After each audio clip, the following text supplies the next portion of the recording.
Prayers, I will invite the Honorable Leader of the Opposition to say prayers.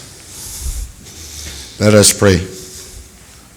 Almighty God, from whom all wisdom and power derive, we beseech Thee so to direct and prosper the deliberations of the Legislative Assembly now assembled, that all things may be ordered upon the best and surest foundation, for the glory of Thy name and for the safety, honor, and welfare of the people of these islands. Bless our sovereign Lady, Queen Elizabeth II, Philip, Duke of Edinburgh, Charles, Prince of Wales, and all the royal family. Give grace to all who exercise authority in our commonwealth, that peace and happiness, truth and justice, religion and piety may be established among us. Especially we pray for the governor of our islands, the premier, the Speaker of the Legislative Assembly, Leader of the Opposition, Ministers of the Cabinet, ex-officio members, members of the Legislative Assembly, Chief Justice, and members of the Judiciary, that we may be enabled faithfully to perform the responsible duties of our high office. All this we ask for Thy great name's sake. Let us say the Lord's Prayer together. Our Father, who art in heaven, hallowed be Thy name. Thy kingdom come, Thy will be done on earth as it is in heaven. Give us this day our daily bread, and forgive us our trespasses, as we forgive those who trespass against us. Lead us not into temptation, but deliver us from evil. For Thine is the kingdom, power, and the glory, forever and ever. Amen. The Lord bless us and keep us. The Lord make His face shine upon us and be gracious unto us. The Lord lift up the light of His countenance upon us and give us peace now and always. Amen. Amen. Please be seated. Proceedings are resumed in this Honorable Legislative Assembly.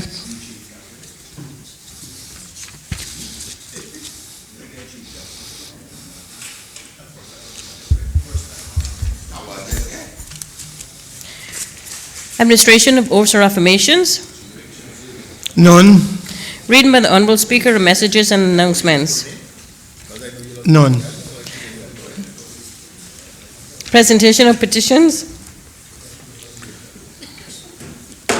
Petitions. Petitions. None. Presentation of papers and of reports. Cayman Maritime Annual Report, January 2018, December 2018, Maritime Authority of the Cayman Islands, to be laid on the table by the Honorable Premier. The Honorable the Premier.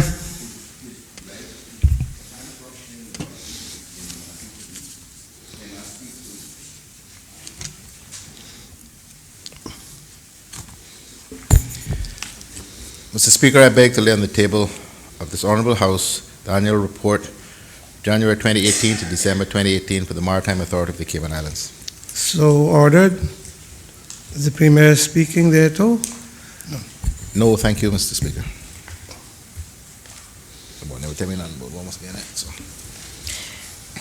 Civil Aviation Authority of the Cayman Islands Annual Report, fiscal year ending 30th of December 2018. One term, one mission, one vision. To be laid on the table by the Honorable Premier. Honorable the Premier. Thank you, Mr. Speaker. Mr. Speaker, I beg to lay on the table of this Honorable House the annual report for the fiscal year ending the 31st of December 2018 of the Civil Aviation Authority of the Cayman Islands. So ordered.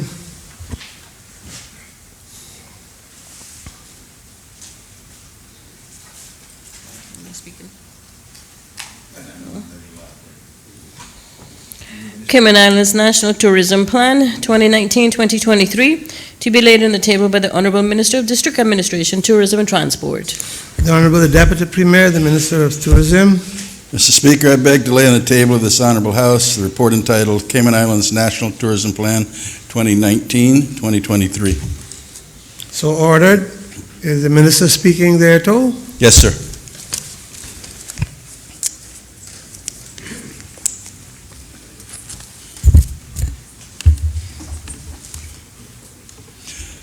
Thank you, Mr. Speaker. Mr. Speaker, the Ministry of Tourism has oversight for one of the country's key service sectors and economic pillars, and strives to ensure that the tourism industry not only brings in millions of dollars to our economy, but positively impacts the lives of all who live, work, and visit our islands. Traditional performance indicators such as tourist arrivals, employment statistics, and contribution to gross domestic product all confirm that our tourism industry is achieving unprecedented success. With your indulgence, Mr. Speaker, I'd like to provide members with a brief overview of some of our most notable tourism highlights, because notwithstanding the tourism industry's record-breaking achievements, maintaining and managing current and future growth are priorities that the National Tourism Plan addresses. Mr. Speaker, for the calendar year 2019, air arrivals reached 502,739, which represents an 8.6% increase over the same period of 2018, or an additional 39,738 persons. This is the first time in our history that over 500,000 stay-over tourists arrived on our shores in a single year. Mr. Speaker, to put this further into context, stay-over arrivals have grown from 400,000 to 200,000 to 500,000 in just 2 years. Cayman is also leading the region. The Cayman Islands are also leading the region with respect to the average cost of a hotel room. For the 12 months through October 2019, the Cayman Islands reported the highest average daily rate in the Caribbean. Mr. Speaker, this reflected growth of 24%, which was also the highest level of growth among Caribbean countries. Major international airlines, United, Southwest, British Airways, WestJet, American Airlines are adding more seats to keep up with demand, and Sunwing will commence weekly service from Toronto this Sunday. Maintaining the strong tourism growth that has been achieved over the past decade requires focus, creativity, and agility to stay at the forefront of trends.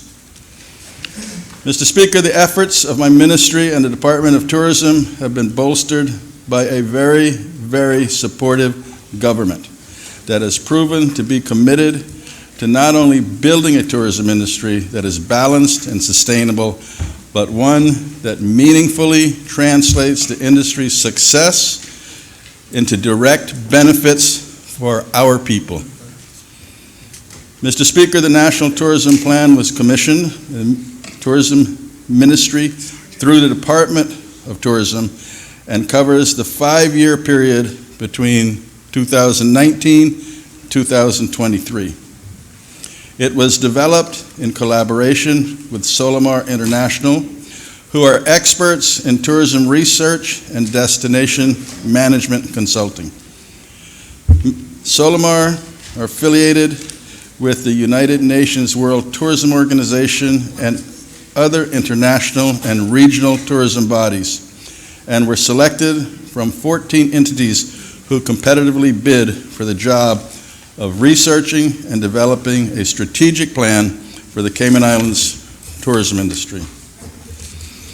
Mr. Speaker, I'm a firm believer in collaboration, and I'm pleased to report that the National Tourism Plan is the product of wide consultation involving stakeholder interviews, focused discussions, and workshops to elicit feedback. Concerns and ideas from a broad cross-section of stakeholders on all 3 islands. Once the initial draft was completed, public meetings were held in Cayman Brac, Little Cayman, East End, North Side, Georgetown, Bordentown, and West Bay. between February and March of 2018 to further discuss the plan and solicit more community feedback and suggestions. Mr. Speaker, the extensive consultation process was a tremendous help in ensuring that the unique characteristics and needs for each island have been appropriately represented.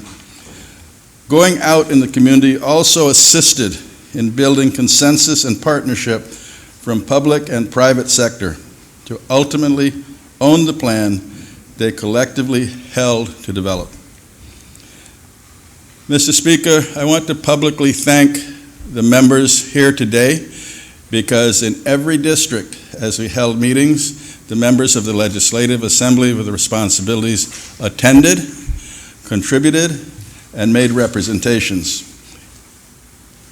Each showed their interest in a comprehensive plan for the next 5 years.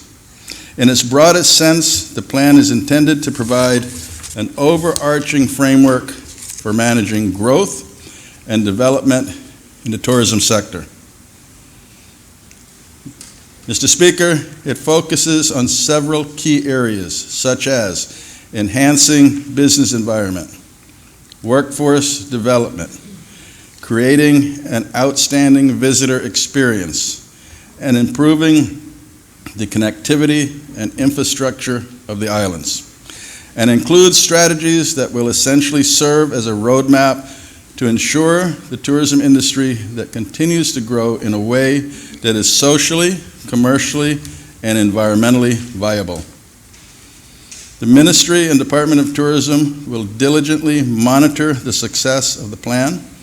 Implementation and performance will be measured and tracked on a monthly basis using key indicators, timelines, and milestones. We will also perform an annual review of actions and outcomes so that as the tourism landscape, marketplace conditions change, we can be flexible and adaptable. Mr. Speaker, part of the adaptability involves expanding the tourism industry beyond the 7-mile beach corridor to spread the economic benefits more equally across the Cayman Islands. It also includes identifying ways to support business development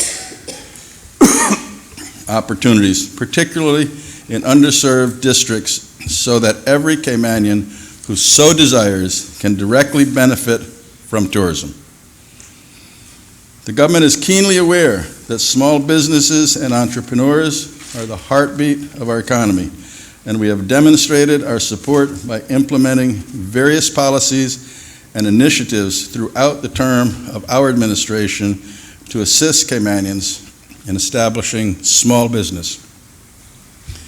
Mr. Speaker, in May of 2019, a private member's motion brought by the Leader of the Opposition asked the government to agree to concessions as a means of stimulating tourism development in the eastern districts, with an emphasis on smaller bed and breakfast and similar establishments. I'm very proud to say that the Leader of the Opposition, myself, visited the newest boutique property in the Cayman Islands 2 weeks ago in the East End District.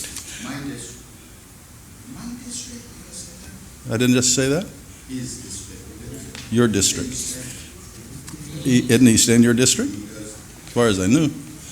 The concessions included the removal of government development fees, trade and business licensing fees, import duty, and tourism-related fees. Members may recall that the motion originally asked for the qualifying threshold to be set at $300,000 and was amended on my recommendation to increase that threshold to $500,000. This will be addressed, Mr. Speaker, in amendments to the tourism law being drafted currently.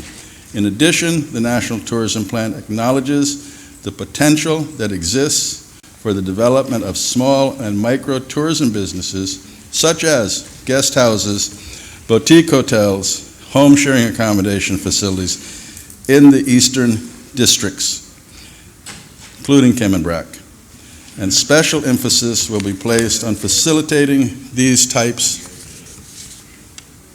of enterprise This is also keeping with the feedback that was received during the series of public meetings that took place during the plan's development. Different districts voiced different needs, as would be expected. But one of the key takeaways from Caymanians across the board was the desire and willingness to become more directly involved with tourists.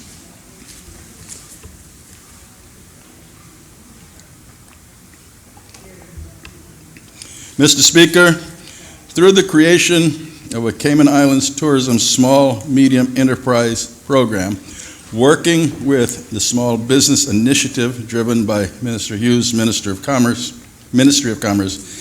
will enhance the competitiveness, profitability, and sustainability of small and medium tourism-related enterprises on all three islands. Through diversification and expansion on the range of services, attractions, and tourism experiences offered in the Cayman Islands, all in alignment with the destination positioning and brand, we can see a future where there's positive social, cultural, economic, and environmental impacts beyond the mature tourism zones of 7 Mile Beach and Georgetown. Mr. Speaker, the impetus of this program is to address the areas that are critical to the future success of the tourism industry in the Cayman Islands, whether that is a lack of entrepreneurial experience or a lack of capital to invest. This government is committed to facilitating the establishment of tourism-related businesses, which in turn supports the National Tourism Plan through strategic product development and community-based tourism at the district level. Mr. Speaker, goal number 3 of the National Tourism Plan speaks to improved connectivity and tourism-related infrastructure and notes that building a berthing facility where cruise ships can dock alongside a pier and passengers can disembark directly to shore will increase visitor spending and help the Cayman Islands remain competitive as a cruise ship destination. Opposers to the port claim that government ought to concentrate solely on stayover visitors and allow our cruise tourism industry to diminish over time. Those who support this line of thinking appear to focus on cruise passenger spend rather than cruise passenger value, and in error conclude that cruise passengers cannot afford to spend on island and add very little benefit to our tourism industry. Mr. Speaker, based on the results of the Visitor Exit Survey 2019 Biannual Tourism Statistics and Trends Report compiled by the Department of Tourism states that 25% of stayover visitors report an annual household income of between $100,000 and $150,000 per year, which equates to 125,000 stayover visitors in that income range. Conversely, the report notes that 38% of cruise ship passengers reported an annual household income of between $100,000 and $150,000 per year. This equates to 695,784 individuals visiting by cruise that have that kind of spending ability. This is a particularly relevant because one of the main impediments to developing small and micro businesses in the outer districts is the small size of the market. The logical response is to increase the size of the market by encouraging more visitors to go east, including the sister islands. The proposed cruise berthing facility would significantly increase visitation to the eastern districts, which in turn would drive a need for additional visitor experiences and bring a much-needed economic boost to the residents in the eastern districts. Increasing the activity in the eastern districts would also assist in balancing visitation to some of our island's more popular attractions, thereby helping to allay environmental and carrying capacity concerns.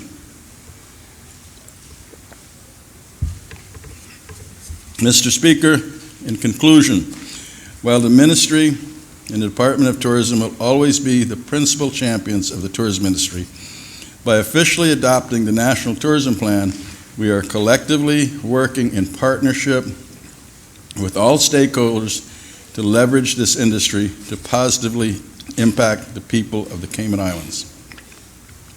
All of the key business indicators underscore our tourism industry is making a bigger contribution to our economy than ever before and is providing opportunities to Caymanians to benefit directly from the industry's growth.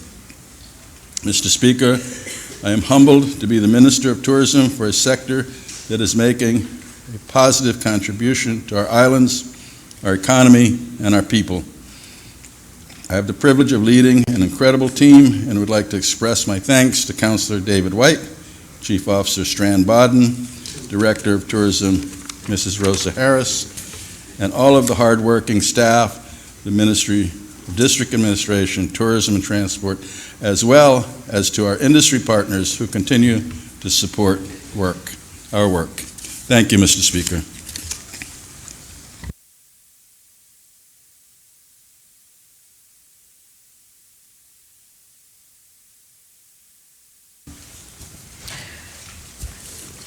Annual Report 2018, Ministry of Commerce, Planning and Infrastructure, Leading Through Service and Innovation. Government of the Cayman Islands, Ministry of Commerce, Planning and Infrastructure, financial statements for the year ending 31st of December 2018, to be laid on the table by the Honorable Minister of Commerce, Planning and Infrastructure. The Honorable Minister of Planning. Thank you, Mr. Speaker. Speaker, I rise to lay on the table of this Honorable House the 2018 Annual Report for the Ministry of Commerce, Planning and Infrastructure. So ordered. Is the Minister speaking there too? Thank you, Mr. Speaker. Mr. Speaker, let me first take this opportunity to commend His Excellency the Governor, Honorable Premier,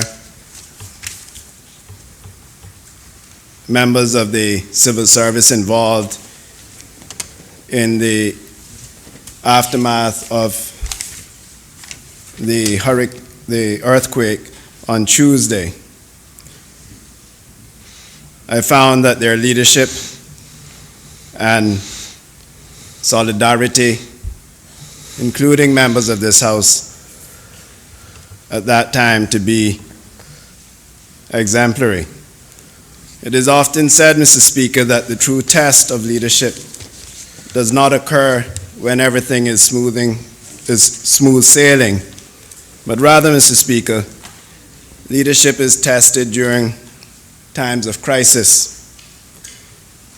Mr. Speaker, the government's decisive and prompt actions, as well as its ongoing public communication with the people of our islands, is a good example of how we can work together to manage any challenging times.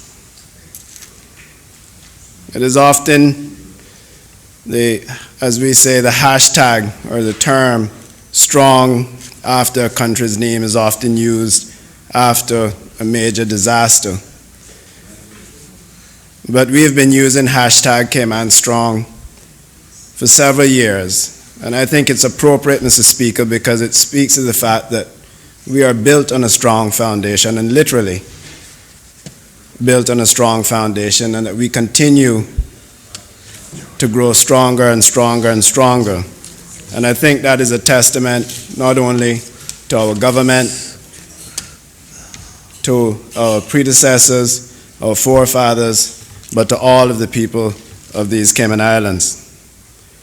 I'd also like, Mr. Speaker, to commend and thank the various departments and agencies of government including the Department of Planning, Facilities Management, the Public Works Department, and National Roads Authority, all of which fall under my ministry, for responding immediately after the earthquake and for their continued efforts as they assess and remediate damages.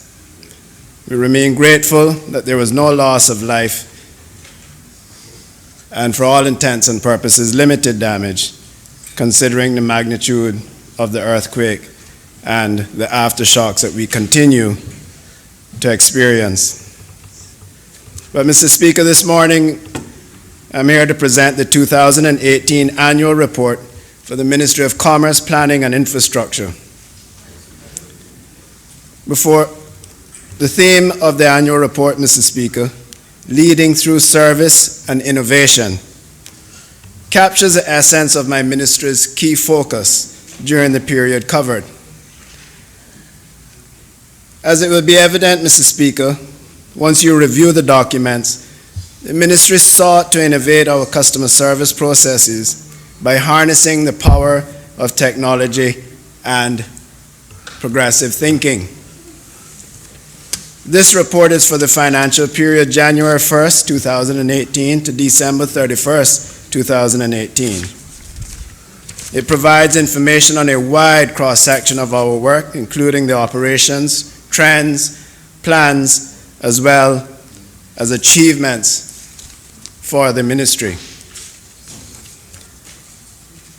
Mr. Speaker, the Auditor General audited and issued an unqualified opinion on the financial statements of the Ministry of Commerce, Planning and Infrastructure for the same period, January 1st to December 31st, 2018.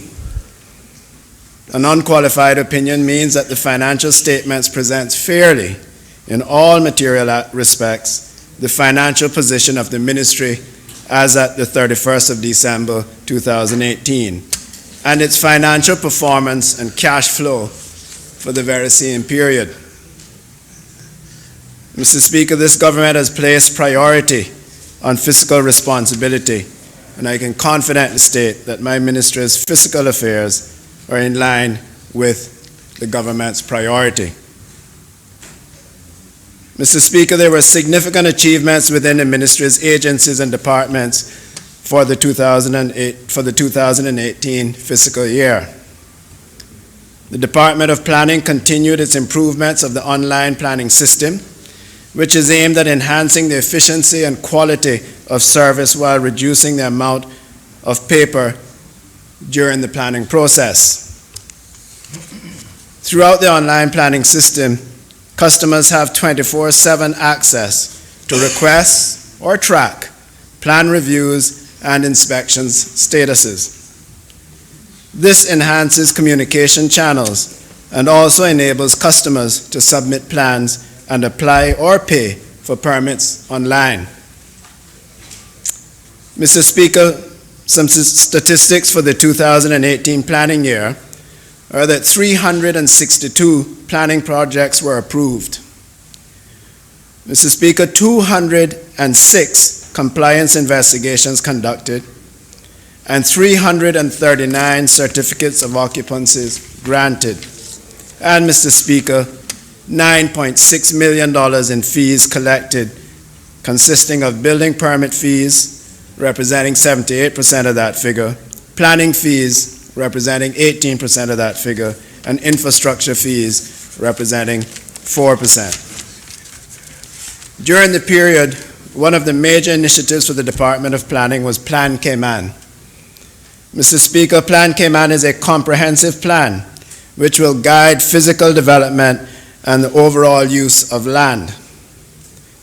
Several consultations were held to gather the public's opinion on what our islands should look like in the future.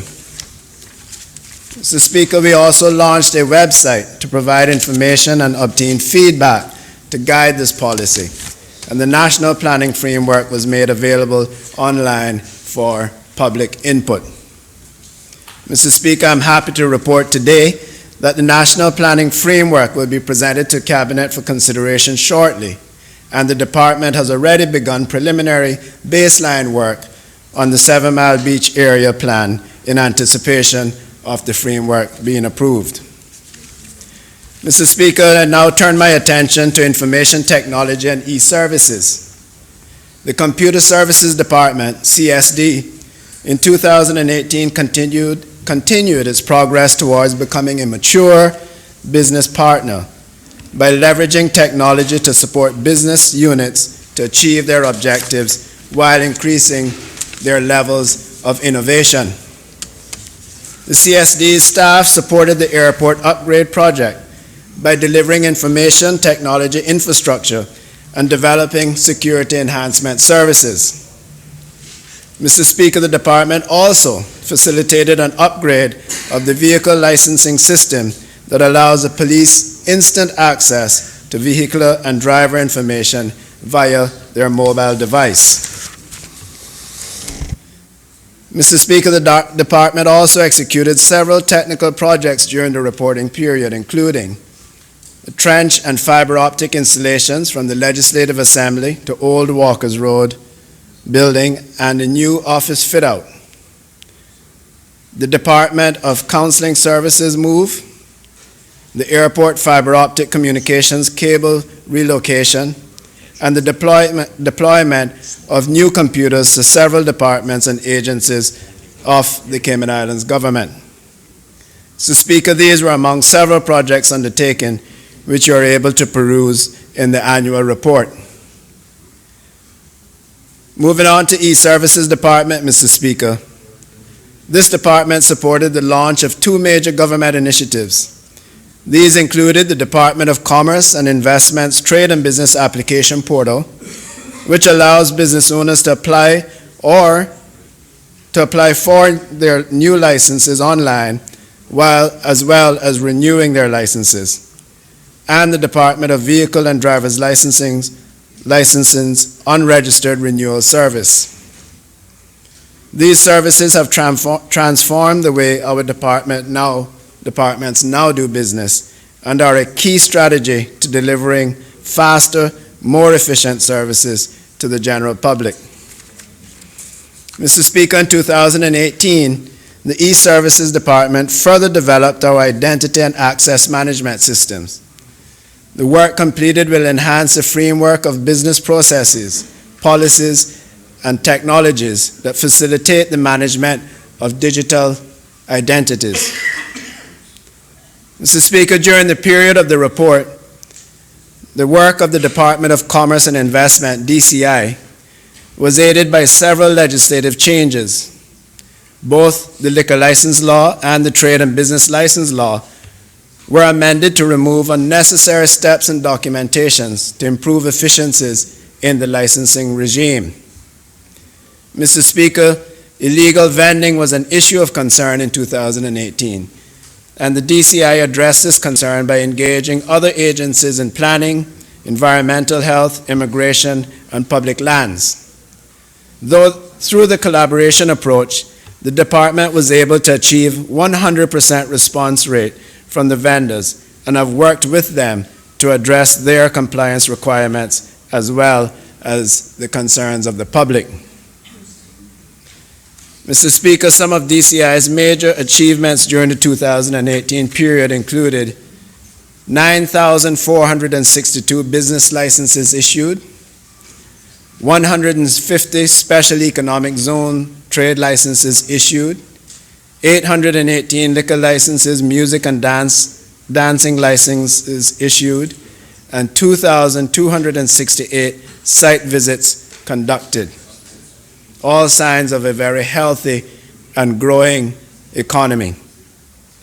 Mr. Speaker, in addition to its core responsibilities, DCI excelled in its human resources development by receiving several accolades in 2018, such as, Mr. Speaker, the best place to work, excellence in the office environment, and second among government agencies for overall team building. I must add, Mr. Speaker, that the first 2 were not just government, but across private sector and were in fact international awards.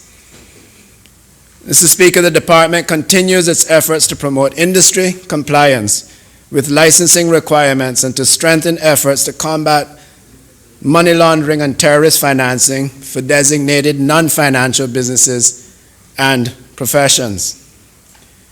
I'd like to also take this opportunity, Mr. Speaker, to congratulate the team at DCI for their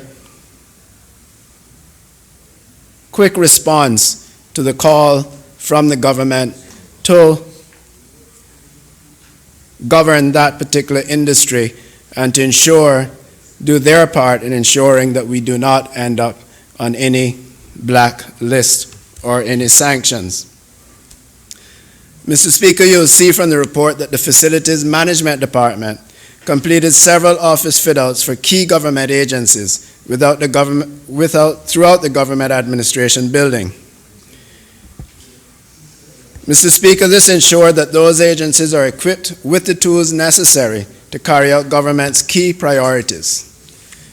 They continue to implement the work order management system, which allows better scheduling and communication with customers. Mr. Speaker, I'm happy to say that many of those systems are fully online and the general public are able to go and book town halls and other facilities online. In the 2018 financial period, Mr. Speaker, there were a number of initiatives to modernize and improve the use of technology at the Department of Vehicle and Driver's Licensing.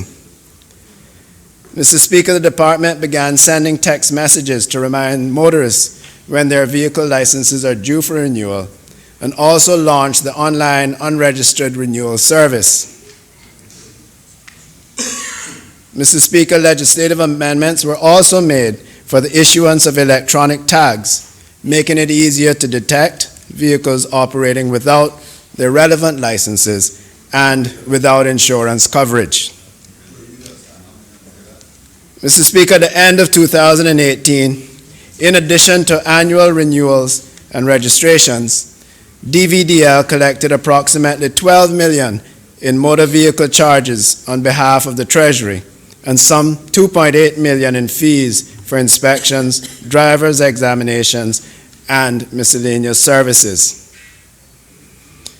Now, Mr. Speaker, I'll turn my attention to the Department of Vehicle and Equipment Services. Mr. Speaker, in 2018, there was a concerted effort to invest in new technology and systems to provide enhanced security and good business practice to various functions throughout that department. Mr. Speaker, the new inventory system helped to improve record management and maintenance scheduling, as well as the parts inventory. The Vita Root system, which was installed during the period of reporting, streamlined inventory, Mr. Speaker, and it brought compliance reporting and included compliance reporting that allowed the DVES to run fueling operations at peak efficiency. Mr. Speaker, again, the focus was on using technology to improve our customer service as well as efficiencies within that department.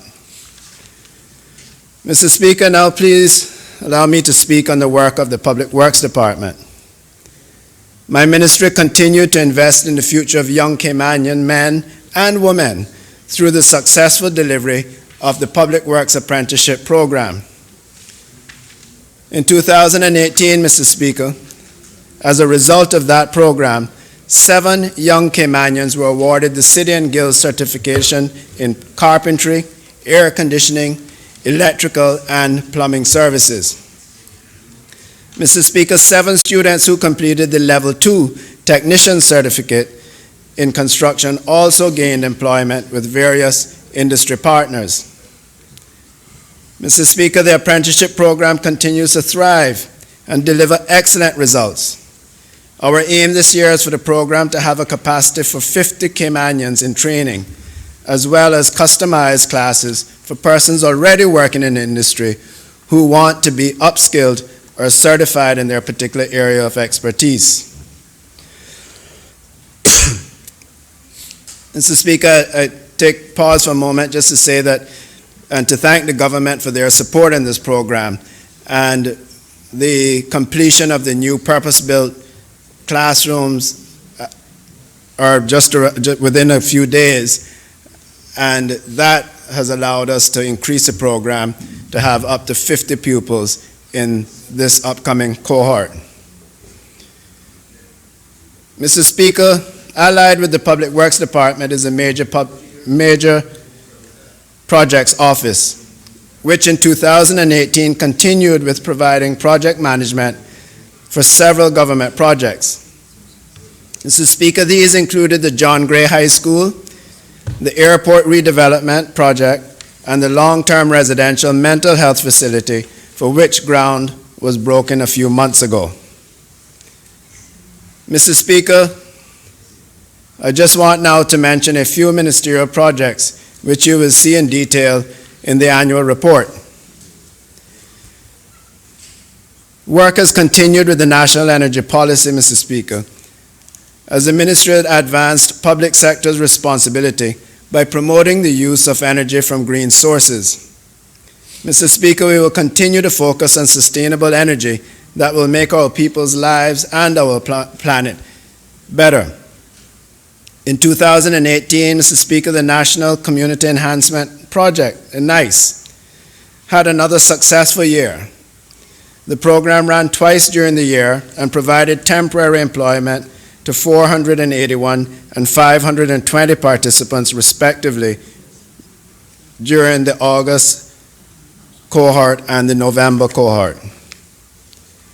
Mr. Speaker, since the start of the project, NICE has ensured that Caymanians benefit from a healthy environment, and the Ministry will continue to partner with the private and public sectors in delivering the programs to build stronger communities and support the most vulnerable, in keeping with the government's broad outcomes.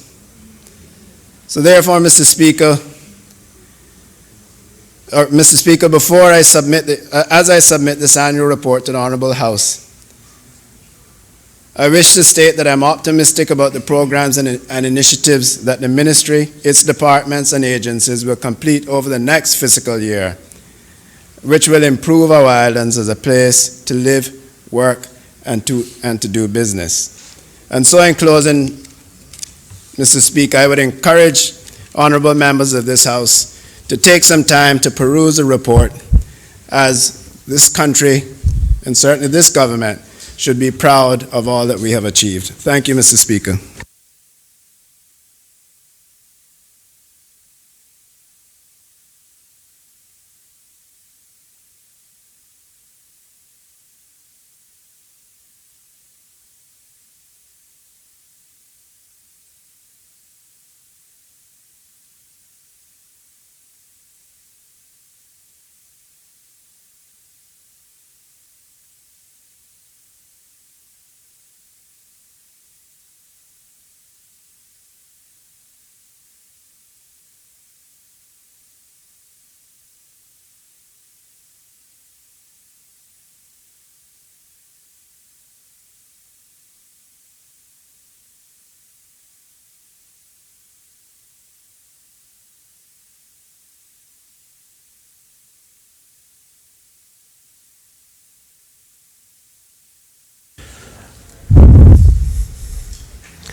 Next item.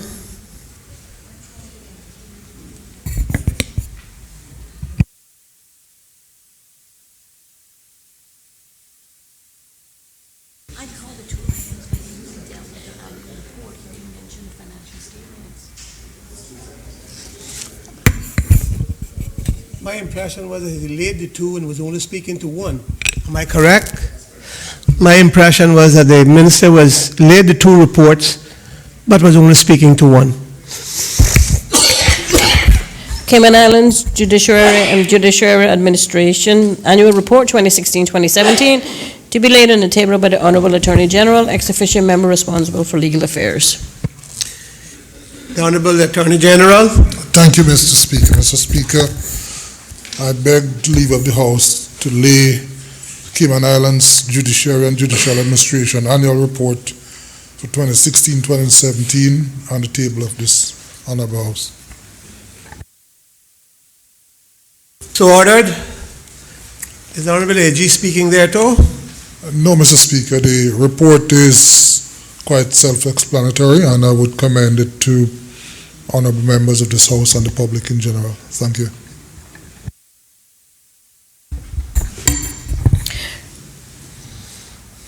Questions, honorable ministers and members of the cabinet? Honorable Premier, we have passed the hour 11 a.m.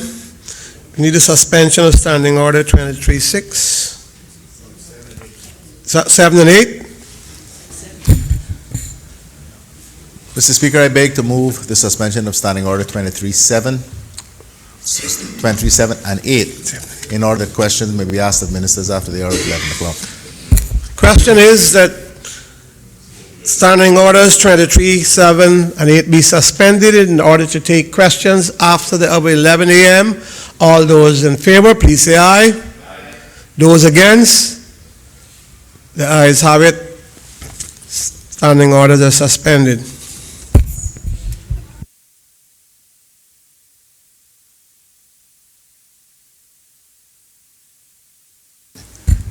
Mr. Speaker,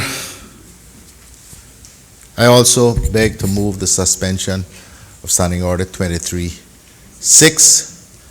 so that out of generosity, the government will permit members on the other side to ask more than each to ask more than 3 questions in one sitting. Question is that Standing Order 23-6 be suspended in order for members to ask more than 3 questions.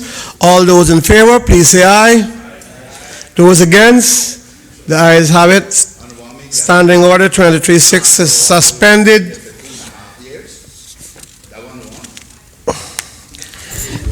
First question. The elected member for Georgetown Central to ask the Honorable Deputy Governor, ex officio member responsible for the portfolio civil service. Question number 3. The elected member for Georgetown Central, question number 3. Thank you, Mr. Speaker. I rise to ask the question on the order paper standing my name, number 3. Can the Honorable Deputy Governor explain how decisions are made on employment in the civil service regarding the Second Chance program without written guidelines? The Honorable Deputy Governor. Mr. Speaker, thank you. The answer. Mr. Speaker, the Second Chances program was launched in 2019 with the full support of the Cayman Islands government. Mr. Speaker, written guidelines for the Second Chances program have existed since the program's inception and can be located or is found on the job seekers when registering on the Workforce Opportunities and Residency Cayman work website. The address of this website is www.worc.ky, and the guidelines can be found under the program tab. These guidelines were also issued in a Government Information Services press release dating back to January 2019 and was published in local media. Persons eligible to participate in the Second Chances program are Caymanians with a prior conviction who have served their sentence. The guidelines provide that ideal candidates are those persons who, 1, have demonstrated efforts towards their own rehabilitation by actively engaging in rehabilitation programs and making productive use of their time while incarcerated. 2, are able to provide character references from persons within the rehabilitation programs or persons they have worked with in the community who can attest to their reliability and work ethic. They are identified as being low risk or reoffending, and 4, have skill sets that align with the workforce needs of the civil service, with the goal of allowing them to demonstrate those abilities and eventually lead to long-term employment prospects with either government or the private sector.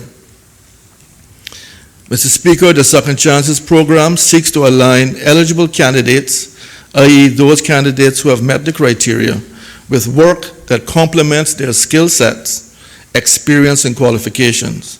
Consideration is therefore given to the employment opportunities available within the government. Mr. Speaker, 3 civil service entities, namely the prison service, work, and the portfolio of the civil service, work collaboratively to ensure the program operates as intended. As the department with the best knowledge of prisoner rehabilitation, efforts, and productive use of prison time, the prison service first recommends the program to the inmates they feel may qualify and encourages registration with work. Work manages the intake and assessment process for persons who register for the program. This process includes assessing whether all 4 established criteria have been met, candidates who successfully complete the assessment and then are then shortlisted for possible placement, and the shortlist is communicated to the portfolio of the civil service. The portfolio of the civil service then seeks to identify job opportunities that are suitable aligned to the skill sets of the shortlisted candidates. Where job opportunities are matched to candidate skills, the POCS facilitates introducing the candidates to the relevant departments. The department are then responsible for selection, onboarding, and managing the employment relationship, including evaluating performance and determining long-term employment suitability. I thank you, Mr. Speaker. Supplementaries, the elected member from Georgetown Central. Thank you, Mr. Speaker. Can the Deputy Governor say whether the guidelines upon which he just outlined covers other persons who may not have gone to prison but have left the service? Honorable Deputy Governor. No, sir. Member for Georgetown Central. Thank you, Mr. Speaker. Mr. Speaker, would persons leaving the service under, outside of retiring or quitting on their own regard, fall under these second chance program? Honorable Deputy Governor. No, sir. Mr. Speaker, again, this program is designed and the policies are created around persons who have criminal convictions and who want to make themselves productive citizens and want to work. The member for Georgetown Central. Thank you, Mr. Speaker. I want to say thanks to the Deputy Governor for his answer, but if he may recall in Finance Committee on December the 3rd, the Tuesday 2019, we spoke about this same particular matter. And if the House needs a copy of the Hansards, I'm happy to provide, but I think all members here would recall where the Deputy Governor acknowledges that there was no written guidelines in respect to that, but also agreed that these are second chance circumstances as well. Can the Deputy Governor say whether there's been any guidelines for those persons who may not have done something as severe as a criminal matter, but also wants a second chance in the civil service? Honorable Deputy Governor. Mr. Speaker, let me see if I can just make it easy. Mr. Speaker, if someone is terminated from the civil service, it means they'll probably had 2 chances to correct their behavior. We would have given them at least 2 warnings before we took the decision to terminate. So they've had 2 chances to correct themselves. If they have been dismissed for gross misconduct, well, then that speaks for itself. There's no warning because of their behavior, which means that we could no longer have them working in the civil service. But, Mr. Speaker, if someone is terminated and they would like to return to the civil service, a job is advertised, they have every right to apply for the job. If they are shortlisted, then it's their job to convince a recruitment panel that they have turned their life around, that they're not going to return to that behavior which caused their separation from the service. And if they're able to convince the panel that they have turned their life around, then they will be given an opportunity. But there's no, as I said in my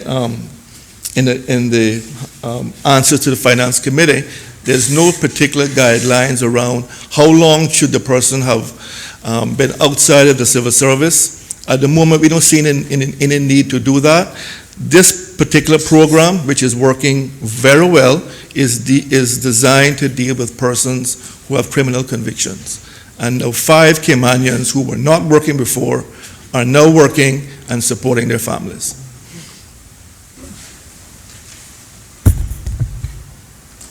The member for Georgetown Central. Thank you, Mr. Speaker.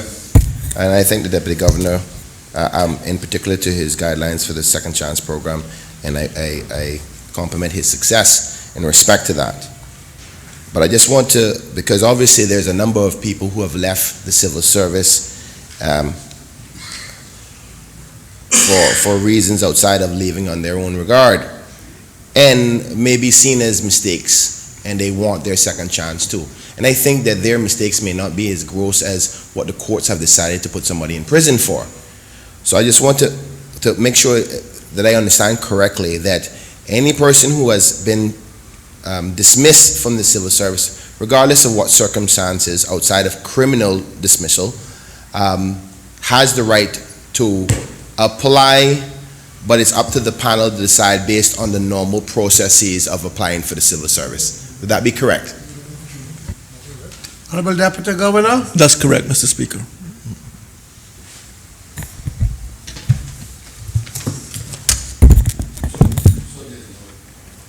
Question 4.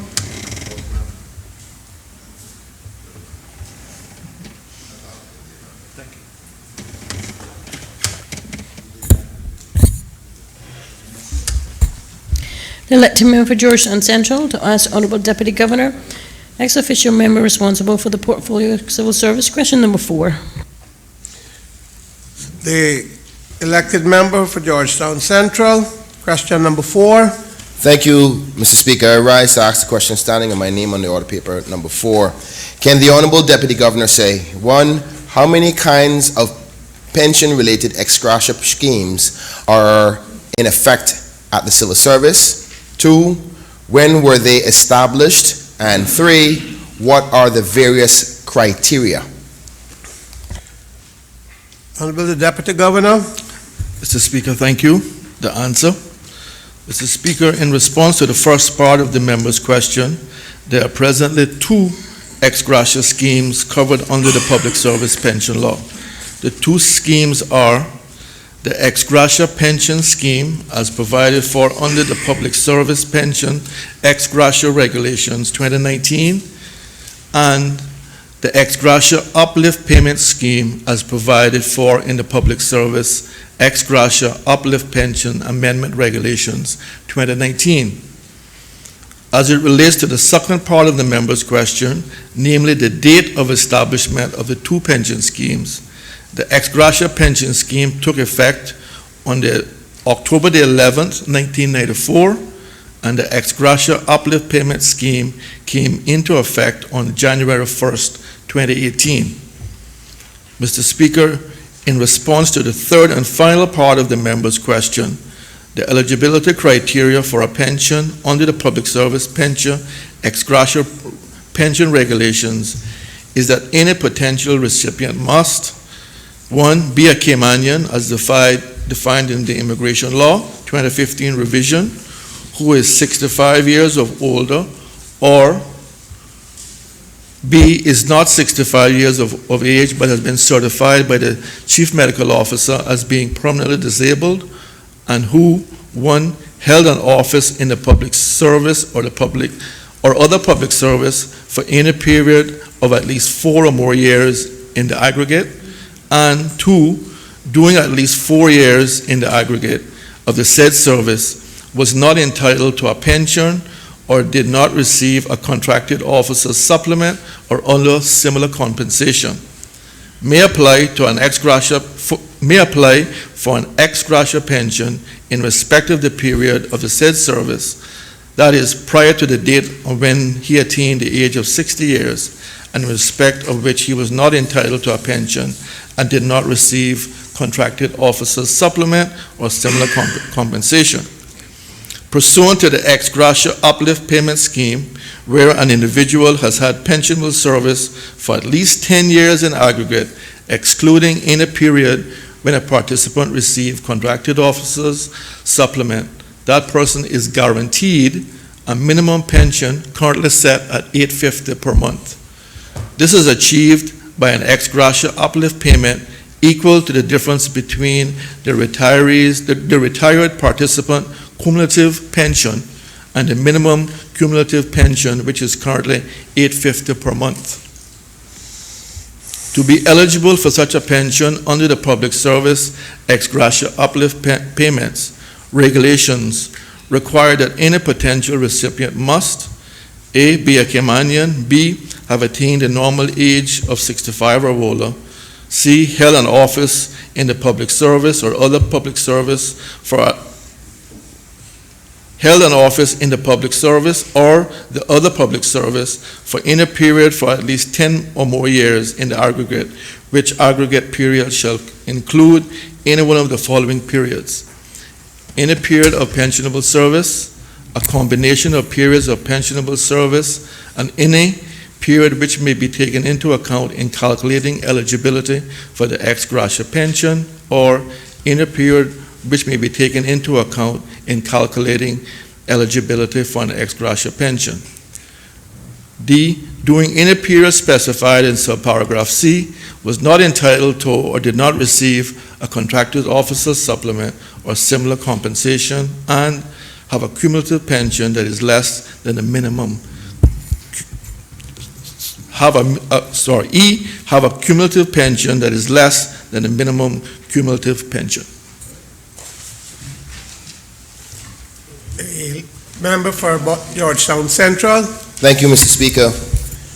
Can the Honorable Deputy Governor say how the thresholds were decided or determined in respect to the first ex gratia pension scheme, whereby a person serving for a period of more than 4 years in aggregate receives ex gratia payment? Honorable Deputy Governor. Mr. Speaker, thank you. Mr. Speaker, those were policy decisions taken at the time by the government of the day. I can't sort of go back to say why that number was reached, but it was a policy decision taken by the government, which we supported.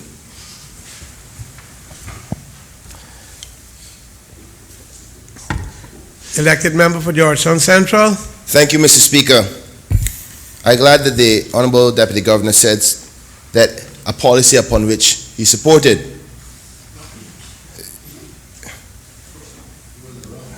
So, or the Deputy Governor of the day had supported. I think we've had much discussions in this Honorable House about the lack in pension contributions to many people who have worked in Cayman due to the fact that our embryonic stages of our pension legislation in Cayman. So my concern, Mr. Speaker, is what happens to those persons who worked for the civil service for 3 years, 11 months, and 30 days? Are they left with no pension after giving their time to the service? Honorable Deputy Governor. Mr. Speaker, I wouldn't say that they're left with no pension. Anyone who works for the government and pays pension, and I don't want to guess on this, so I can make sure that I get a response back to the member in writing. But it's not that they don't receive the pension; it is that they're not eligible for this criteria. So we can't, Where is it set? 1 year, 2 years, 3 years? And remember, those persons have not paid or are not paying pension contributions for long periods of time. So, for example, these schemes are funded by recurrent expenditure, which is like $7 million for the next 2 years. So we have to be very careful about how we are lowering the threshold for persons who have not made any significant contributions to the pension fund, that we are now then giving them funds. So the criteria has been set.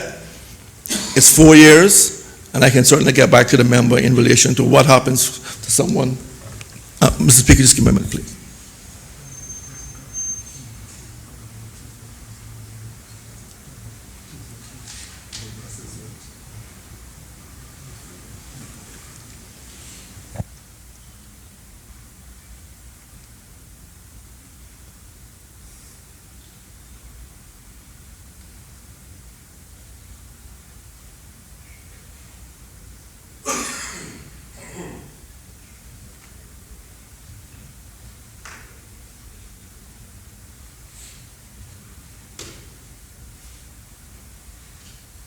So, Mr. Speaker, in relation to that question, what happens to persons that are 3 years, 11 months, I can provide the member with a response in writing.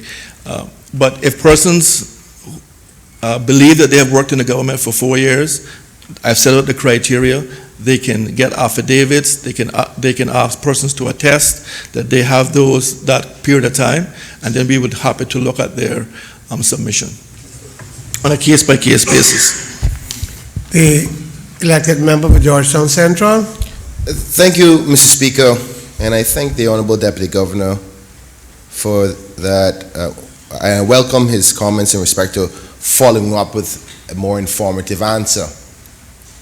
Because I heard the Deputy Governor say about how much they contributed and at that time, and because it was a small amount, but in Section 2 of the first ex gratia scheme, it says during at least 4 years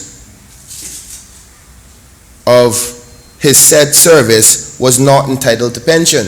So the persons at 4 years didn't pay any pension just as much as the person who did 3 years and 8 months didn't pay any pension. The policy decision back then was we didn't have a pension plan in the Cayman Islands at the time. We understand that they put service to the country, but how do I explain to Caymanian people who've worked for the development of this country through the civil service and did 1 day less than another or a year less than another? I think that maybe the Deputy Governor's office obviously is guided by policy, but maybe this administration may need to consider a percentage scheme for those who fall under 4 years, because there are some persons out there who worked just under 4 years that gets nothing. And we are all aware of the lacking in the pension funds, and we're all aware of the cost of living in the Cayman Islands. So I would encourage and accept any further written submissions to the answer to those questions and look forward to them, and hopefully the government is willing to consider what I said. Thank you, Mr. Speaker. The elected member for Bordentown West. Thank you, Mr. Speaker. Just a follow-up question, and I just want to make clear. Are we saying that someone who works for government for 4 years or more is entitled to a pension of at least $850 per month?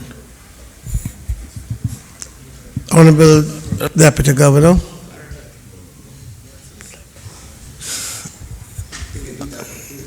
Mr. Speaker, I'm not saying that. There are two schemes. So I would need to, it is obviously calculated based on what the person's earned, their salary and length of service. So I would need to get back to the member on what that sort of average figure is. Elected member for Bordentown West. Thank you, Mr. Speaker.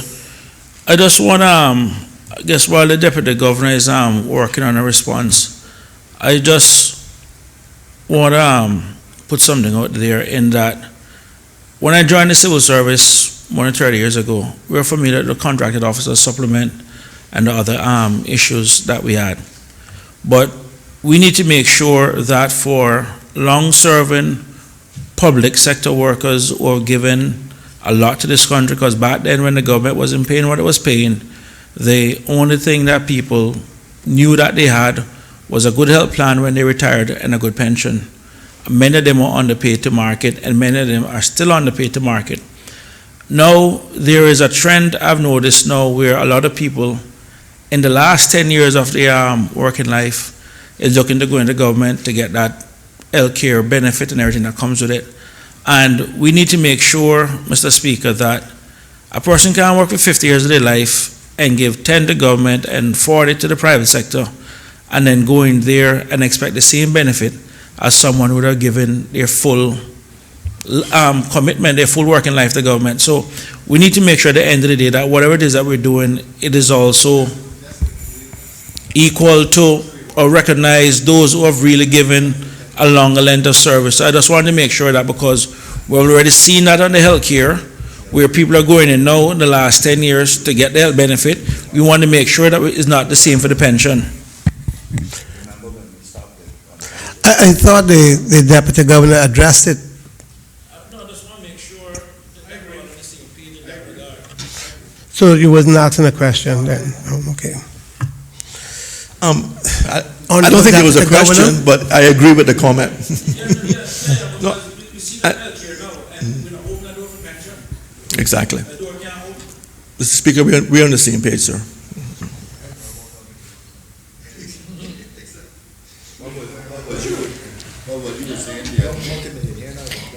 The elected member for Georgetown Central to ask the Honorable Deputy Governor, ex officio member responsible for the portfolio civil service. Question number 5. Question number 5, the elected member for Georgetown Central.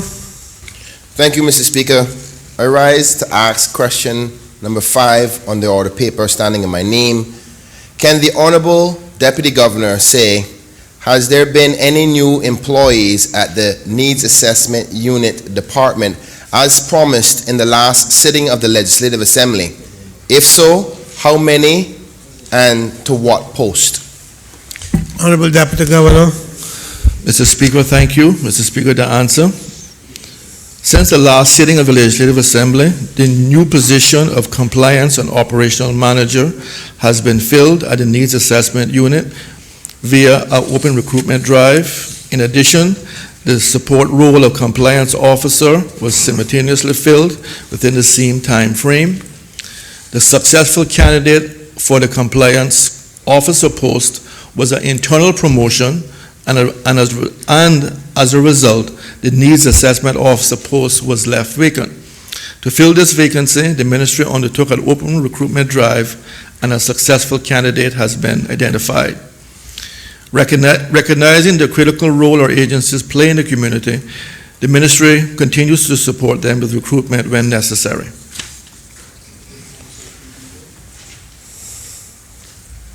Supplementaries, the elected member for Georgetown Central. Thank you, Mr. Speaker. Can the Deputy Governor give a basic outline of how that process works in hiring? Because I have a basic idea and I don't want to rehash that, but just so I'm clear that I fully understand from the advertisement to the appointment in the board and the selection and all that. Mr. Honorable Speaker. Deputy Governor.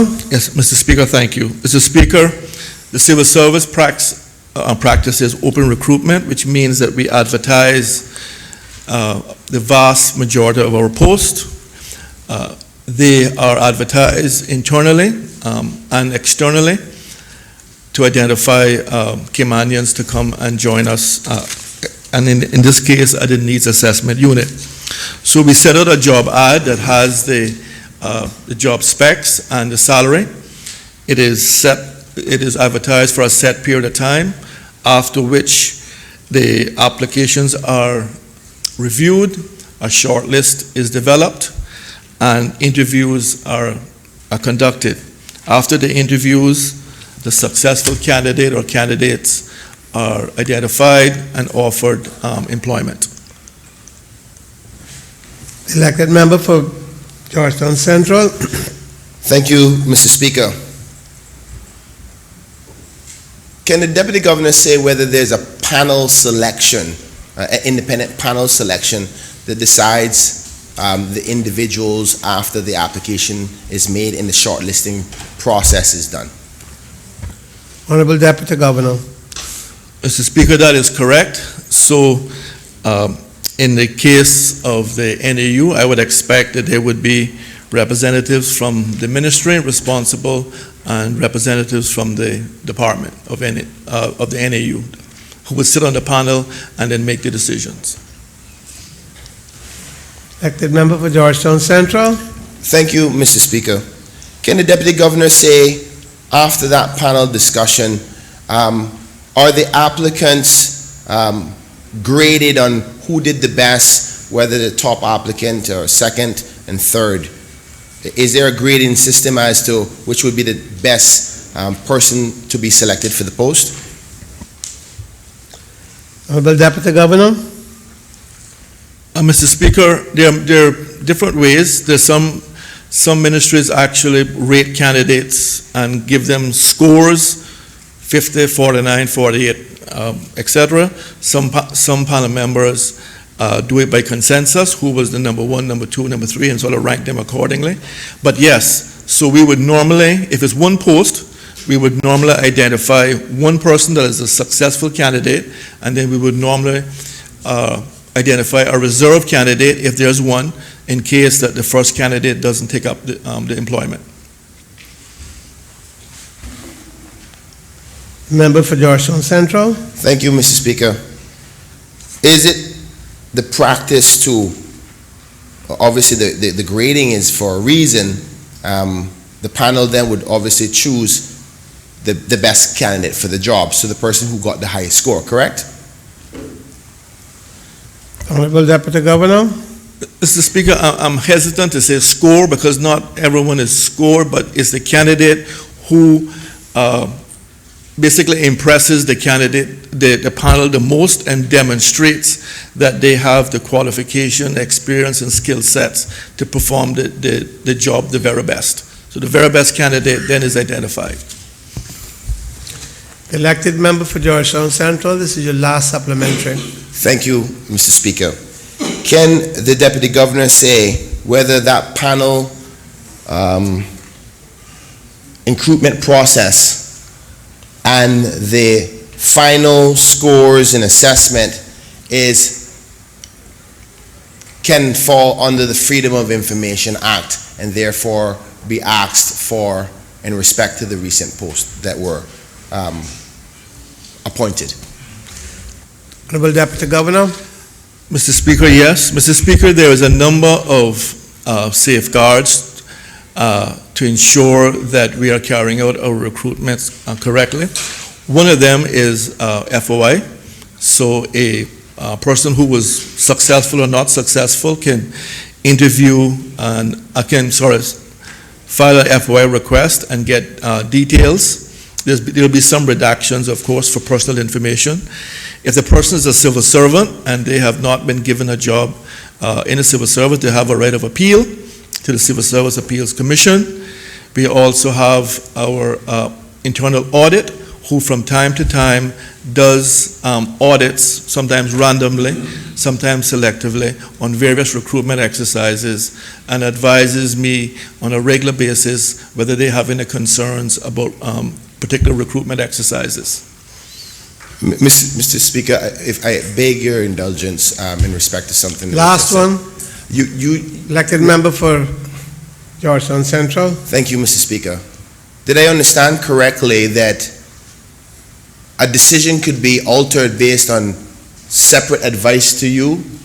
I just want to understand that clearly. And also, who actually does the final decision for the hire through your civil service and in the department? I'm assuming it's the chief officer, but you can clarify that. The Deputy Governor. Yeah, Mr. Speaker, the only employments that I get involved in are the most senior in the civil service. So somebody better employed at NAU, I would not be involved in at all. It had to be the most senior, where I'm consulted or actually make the appointment myself, like a chief officer. The second part, sorry, repeat your second part of your question. Mr. Speaker, thank you. Mr. Speaker, it depends on the HR delegation. So the governor delegates HR decisions to the chief officer. So they have the authority to hire, fire, and promote. They can delegate that responsibility to their heads of departments, and mostly do with some conditions. So that's something that we're actually looking at now to make sure there is uniformity across the service. But the decisions are normally taken by the chief officer or the head of department. In this case, it's the chief officer. Yes. The Honorable the Leader of the Opposition. Thank you, Mr. Speaker. I beg your indulgence to ask the Deputy Governor question. From this substantive answer, it appears like only 3 people were hired. Am I correct? Honorable Deputy Governor. Mr. Speaker, it says that new position, a compliance and operational manager was hired, so that's 1. A support role of compliance officer was filled as 2. And then we had so one of those persons were actually recruited from inside. So now we're actually filling that role by some, one of those roles was filled internally, which has now generated a second vacancy, another vacancy, which is now being filled as well. Mr. Speaker,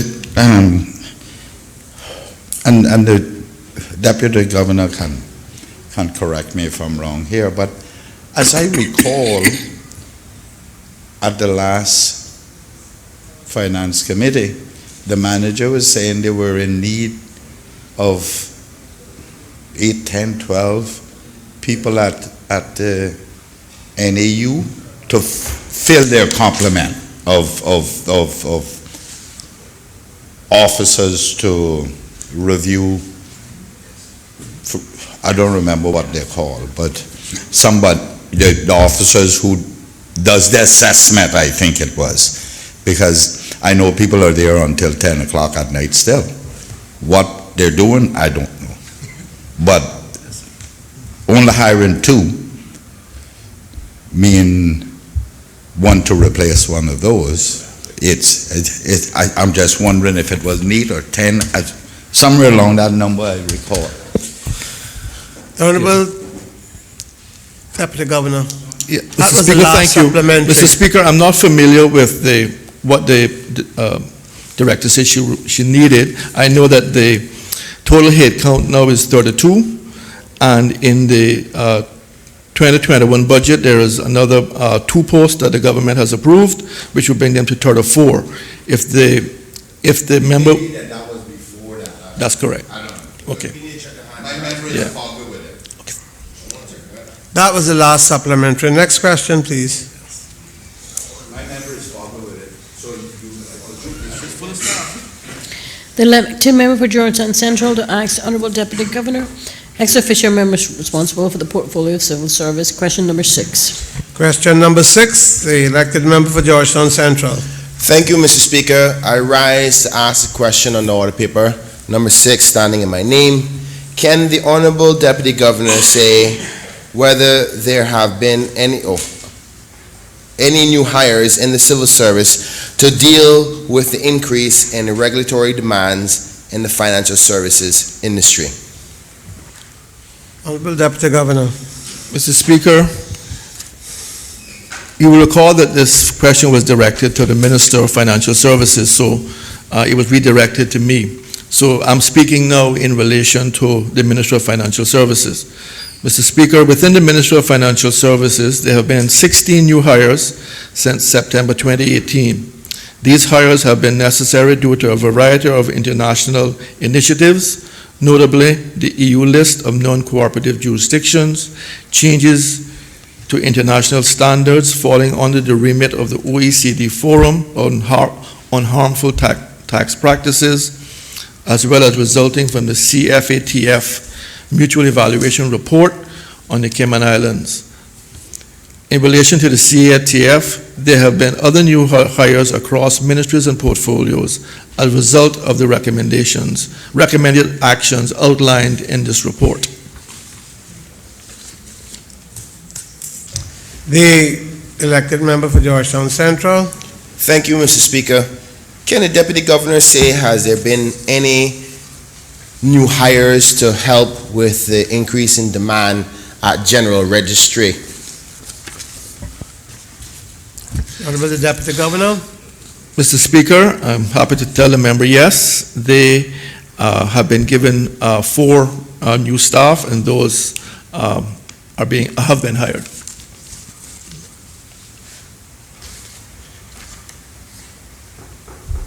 The elected member for Georgetown Central. Thank you, Mr. Speaker. I know this may be an answer you can't give, so I understand if you can't answer it, but what is the percentage? I gave you out already.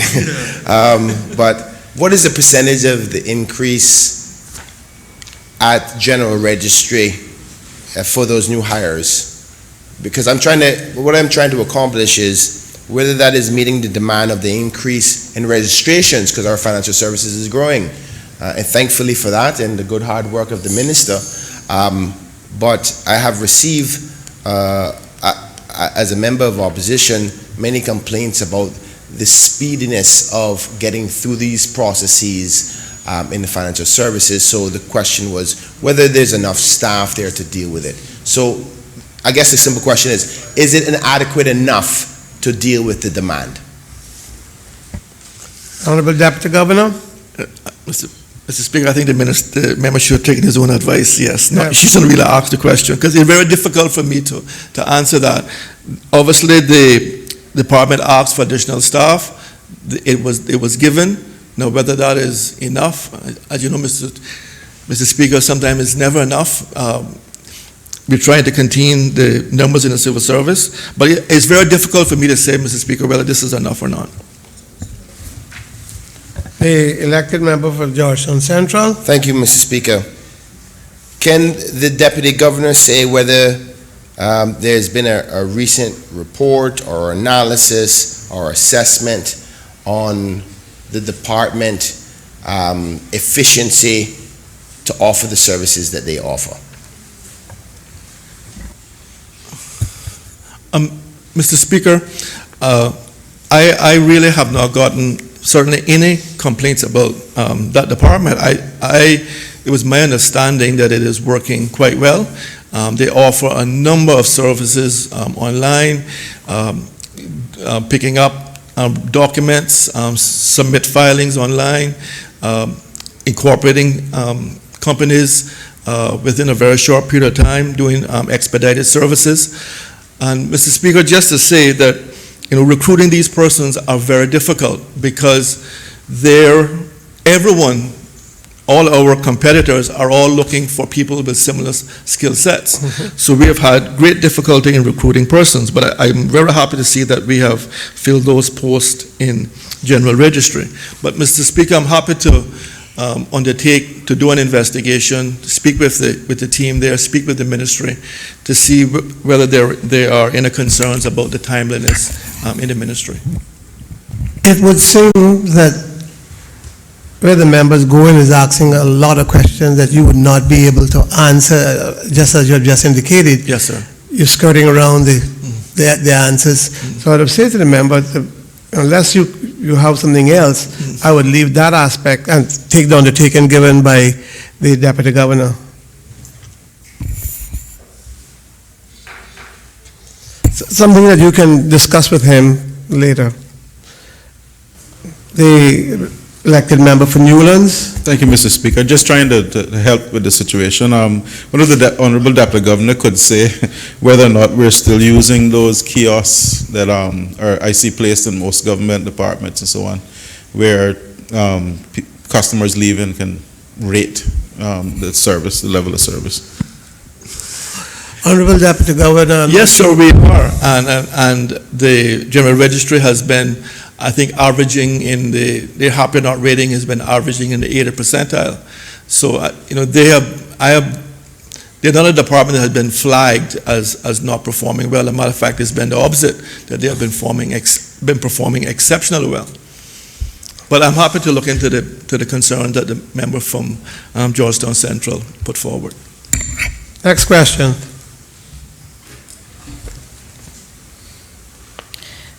The elected member for Georgetown Central to ask the Honorable Premier, question number 7.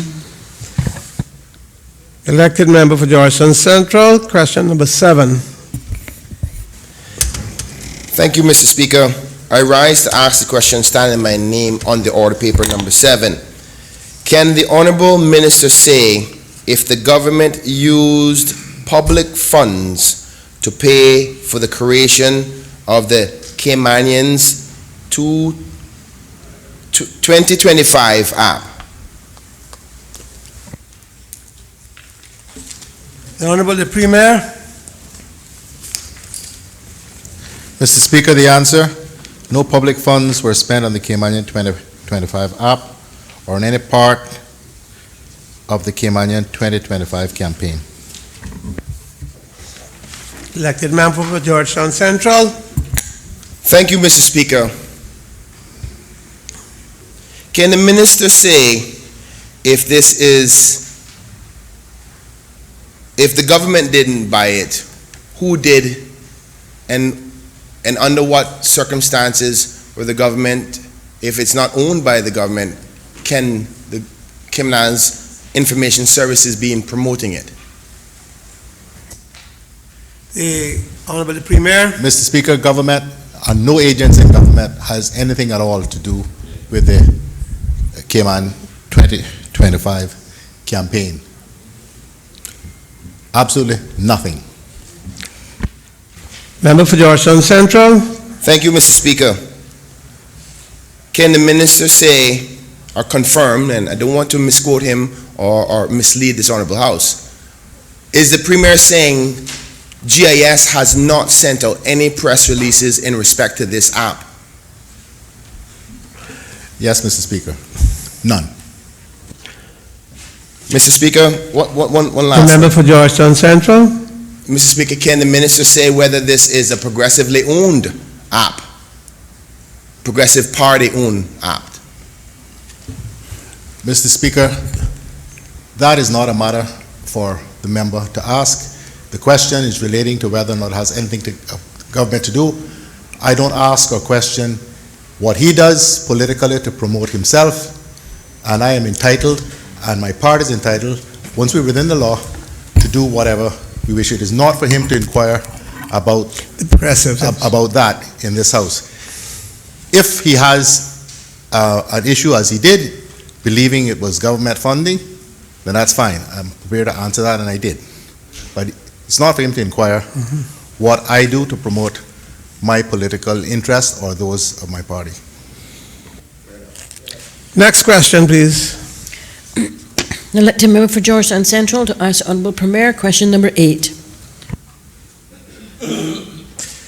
The member for Georgetown Central, question number 8. Thank you, Mr. Speaker.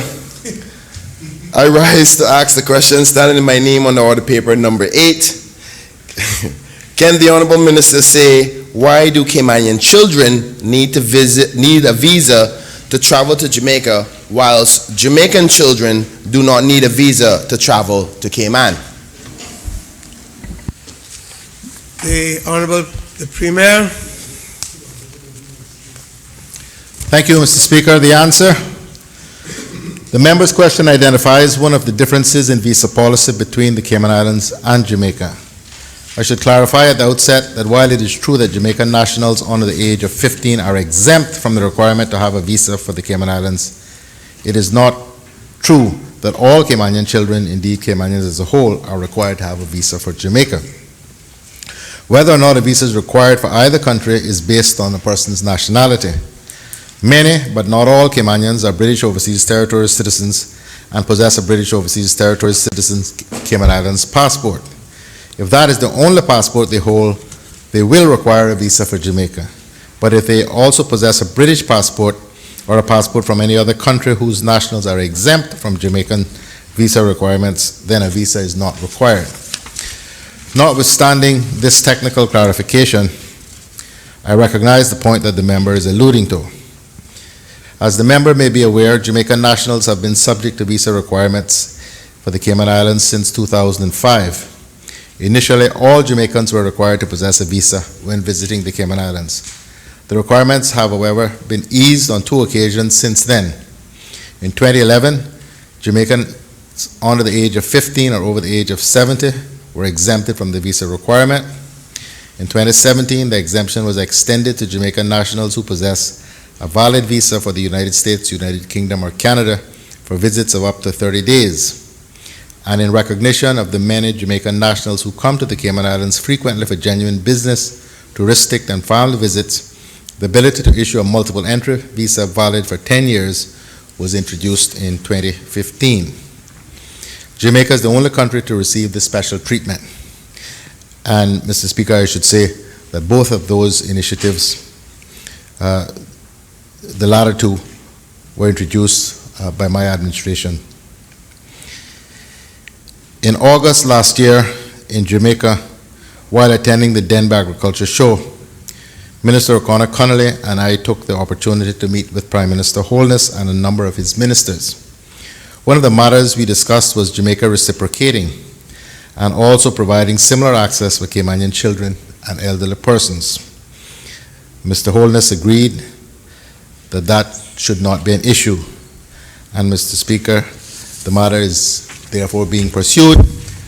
But any of us who have been around these matters for a while understand that these diplomatic changes often take very, very lengthy periods to achieve what you would think on the surface should be a relatively straightforward matter. But we are pursuing it, and I am confident we will resolve this particular aspect of this thorny issue, because it is a rather uncomfortable situation from both sides. But I should also say that the visa issues relating to national security and visas and the entry of people to the country is considered a matter of national security. It is not entirely in our hands of the Cayman Islands government as to what visa requirements are. We have to get the approval of the United Kingdom. The elected member for Georgetown Central. Thank you, Mr. Speaker. I want to first say I thank and welcome the recognition by the Honorable Premier on what I was alluding to. And I appreciate that the government has already had dialogue with Jamaican representations, because in my investigations with the consulate here locally in Cayman, I was led to believe that there's been no discussions or reaching out from our side to the Jamaican representatives as to resolving this matter, but I'm happy to hear that it's been clarified that our representatives have done so. But that being said, Mr. Speaker, I recognize also that the Honorable Premier said that this discussion happened in August of last year. That is 6 months ago. Mr. Speaker, I think it is only fair that if we allow the lovely people of Jamaica to come to Cayman and their beautiful children, because they are our distant cousins, I think that it's very important in a timely fashion that they do the same. And if not, I encourage the government to take the necessary actions to make sure that our visa policy is a reflection of theirs. Because I do not think it is fair to the children of the Cayman Islands who want to visit the beautiful country of Jamaica should be any different in their approach to an application to a visa than a Jamaican child. Mr. Speaker, I just want to make sure I haven't misunderstood the member. Is the member suggesting or recommending to the government that we reimpose visa requirements for Jamaican children? I just want to make sure that's clear. Honorable member, I would say to you, be careful how you answer that. Thank you, Mr. Speaker. Mr. Speaker, I'm not suggesting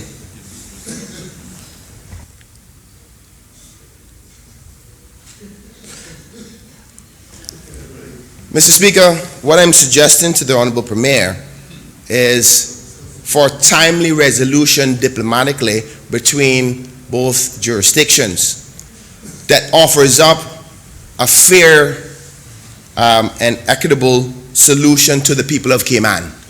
I think you should stop there, sir. Thank you, Mr. Speaker.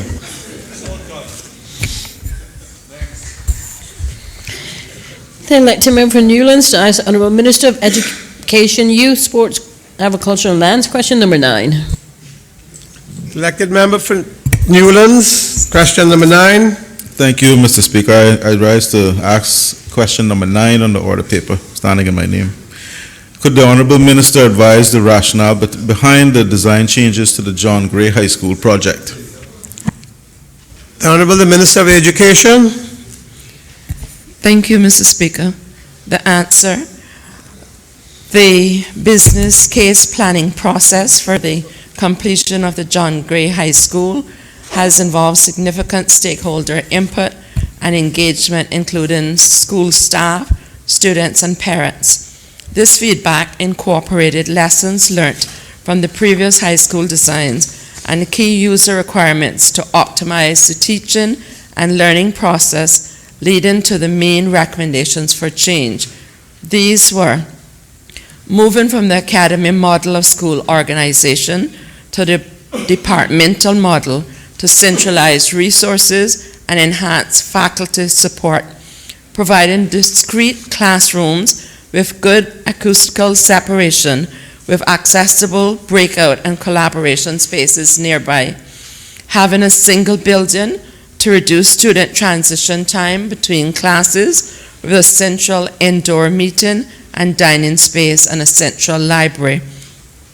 The outline business case, Mr. Speaker, with a preferred design which incorporated these changes was independently assessed and shown to demonstrate value for money and providing a school that meets required criteria, including quality classroom setting which are fit for purpose, good fields of view and ease of movement to enable safe and positive school climate, full campus facilities to support a broad and balanced curriculum, including specialist areas. Thank you, Mr. Speaker. The elected member from Newlands. Thank you, Mr. Speaker. I thank the Minister for that response. Clearly, I am a bit more focused on Clifton Hunter High School, and I do recall some concerns emanating from that school on the design, and it wasn't, despite all the effort that went into designing the school.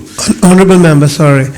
Your question was the John Gray High School project, and you're questioning the theme on the Clifton Hunter? Sorry, I'm just trying to. No, Mr. Speaker, I'm going to tie the two together in my question. Okay, I wait to hear how you tie them together then. Well, the question is that given that we have now gone through this exercise, and I'm sure that the lessons learned in this exercise can be applied to Clifton Hunter, are we now going through that process to see retroactively how we can address some of the concerns at Clifton Hunter? Or maybe I'm not aware that some have already been addressed. Honorable Minister. Thank you, Mr. Speaker. In anticipating supplementary, the response is as follows. The staff at the Clifton Hunter High School was duly consulted as to the undertakings with this new design plan for Georgetown, and currently there are no immediate plans to modify the Clifton Hunter High School as there is not an available budget, but I'm sure the member would agree that with his interest and with good government come next election, it would be a priority on the table.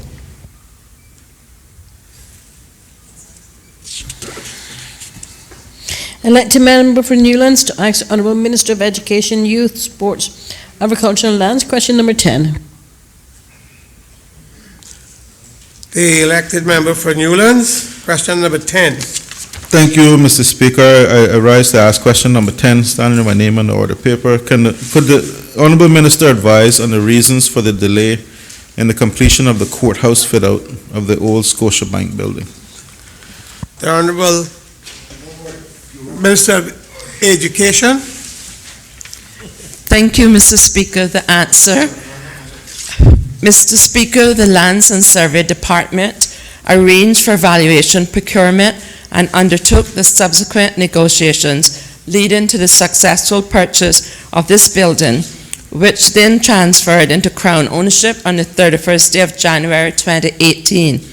However, since that date, the department only involvement with this property has been to assist with facilitating the leasing back to Scotiabank of the small ground floor space at the Scotiabank ATM machines occupies on an annual license agreement.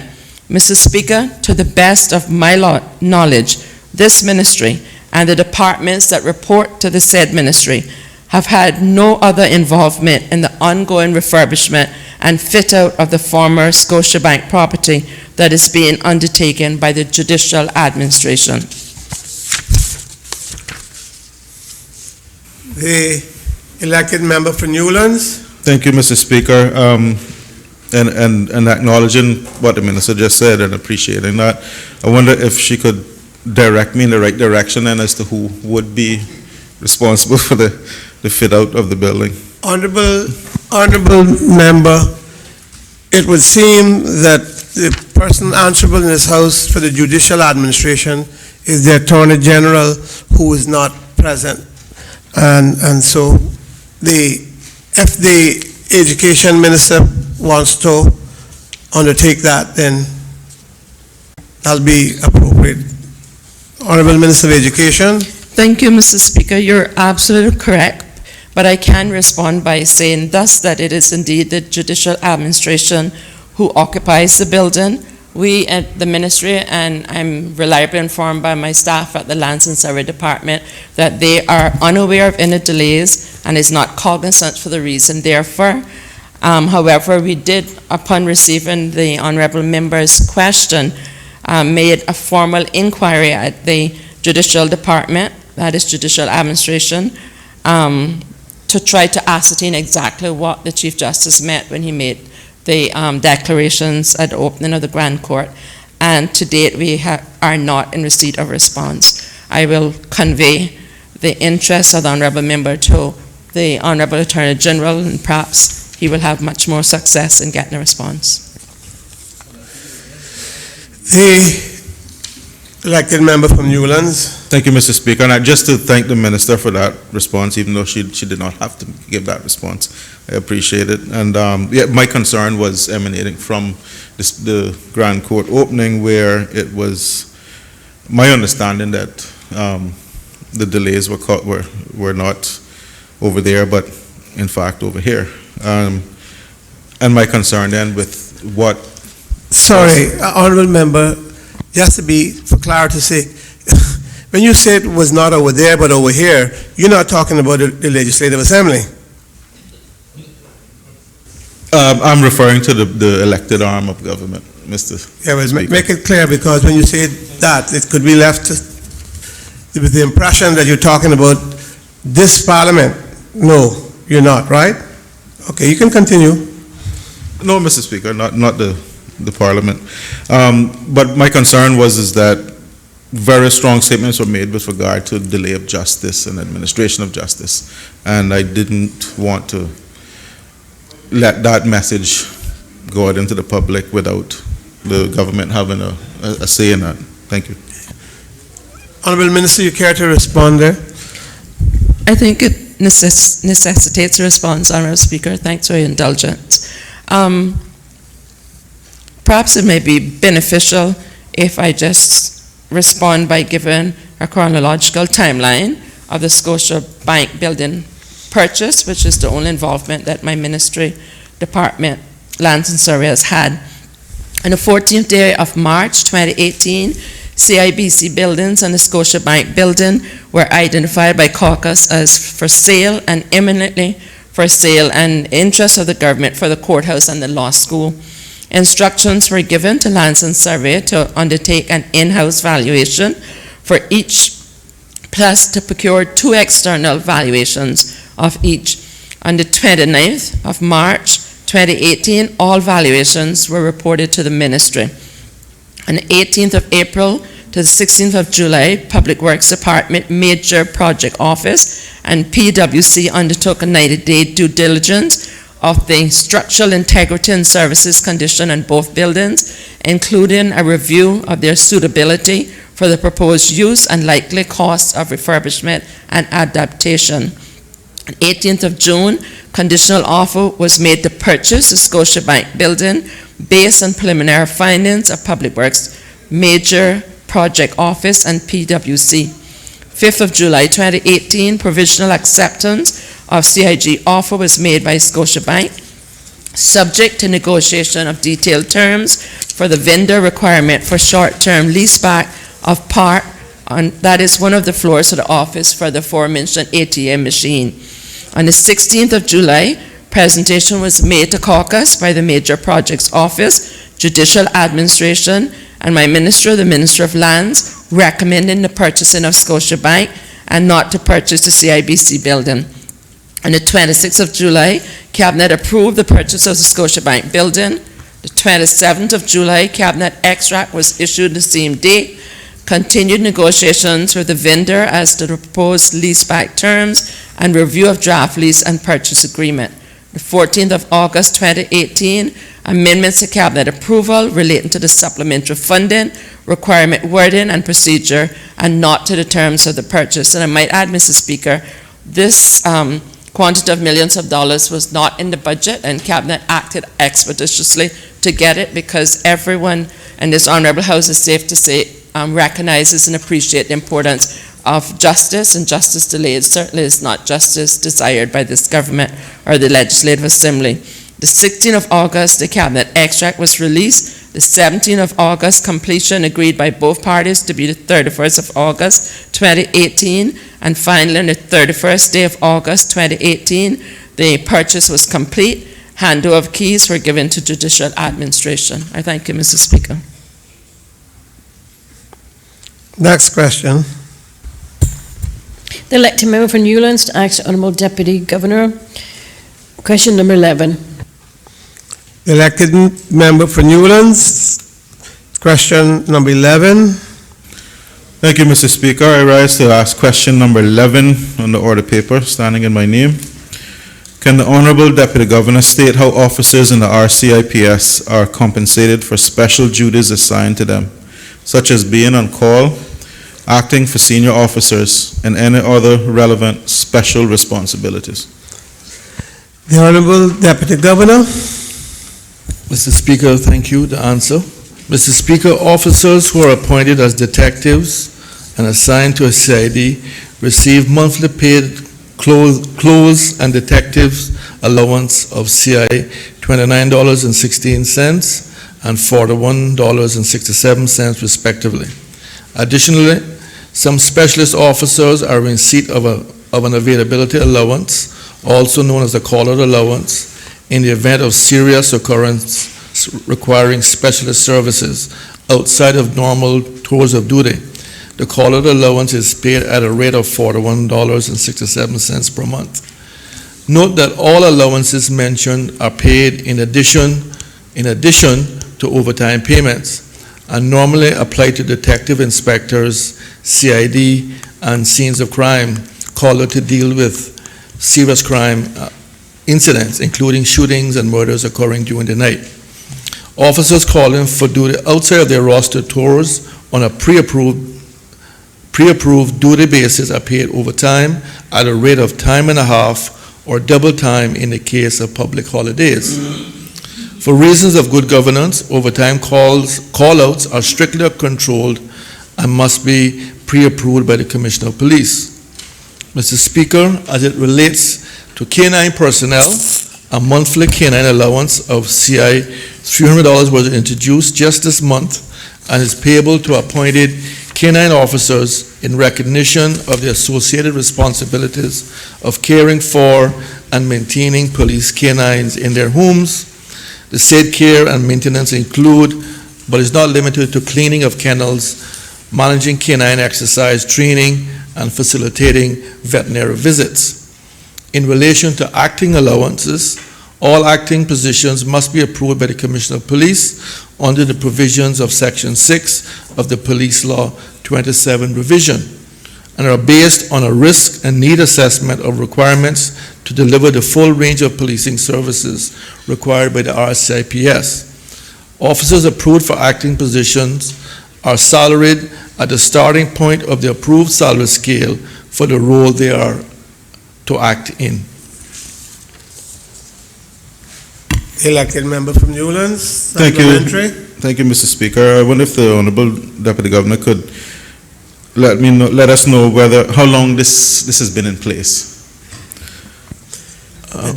Honorable Deputy Governor.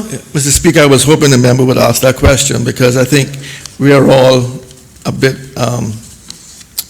put off by some of these allowances. So what I understand, Mr. Speaker, is that these are legacy allowances that were provided for in the police regulations 1996. So at that time, these allowances were paid. So I'm pleased to say, Mr. Speaker, that the Commissioner of Police has charged one of his deputies to review this, and we are expecting a report during this year on the entire remuneration in terms of allowances for police officers. Elected member for Newlands. Thank you, Mr. Speaker. Just to say that this is why I raised this, because I do have grave concerns with the level of remuneration for officers who perform a very risky job, put their lives on the line quite often. And in terms of completing this process, have we established a deadline that it would be? Because I know that we've just entered one budget period and we won't see another finance committee this term. But I know that the Honorable Deputy Governor has the responsibility for taking that forward. Honorable Deputy Governor. Mr. Speaker, I just want to assure the member that he's pushing on an open door here. Seeing these numbers, knowing what our police service is required to do, they're our premium law enforcement agency and they should be compensated as such. So I know the Premier has already spoken to me about it. The Governor has seen similar concerns. So I will undertake and give an undertaking to the member that I will ensure that this review is done as quickly as possible. I don't want to tie myself to a timeline because it will take some time. Next question. The elected member for Newlands to ask the Honourable Minister of Employment, Border Control, Community Affairs, International Trade, Investment, Aviation, and Maritime Affairs. Question number 12. Honorable member, elected member from Newlands, question number 12. Thank you, Mr. Speaker. I rise to ask question number 12 on the order paper standing in my name. Can the Honourable Minister please give an update on the government's plans to deal with the UK's imminent departure from the European Union, or Brexit? Honorable the Premier.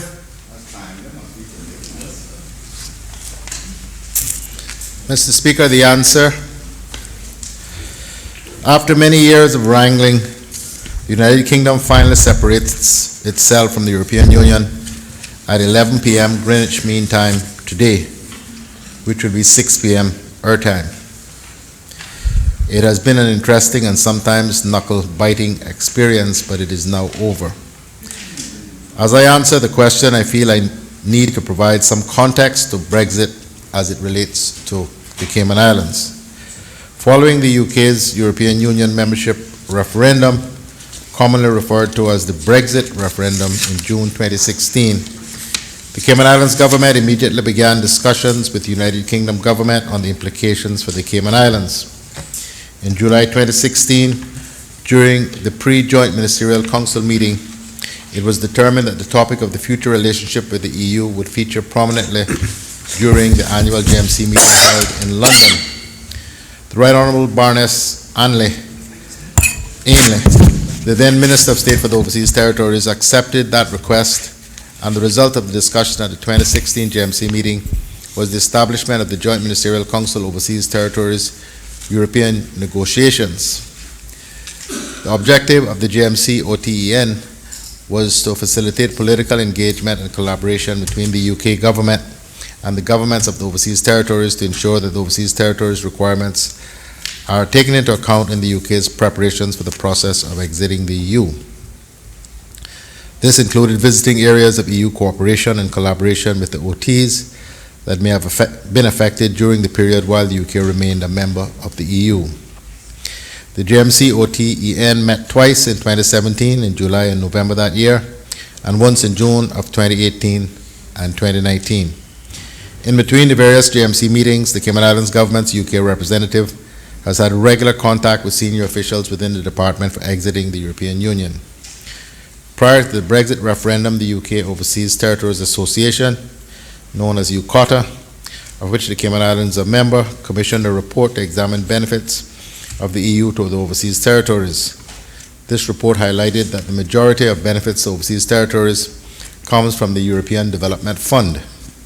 The Cayman Islands cannot receive funds from the resource envelope due to its high GDP per capita, but benefits from the other sources of funding, including thematic and regional allocations and technical cooperation facility funds.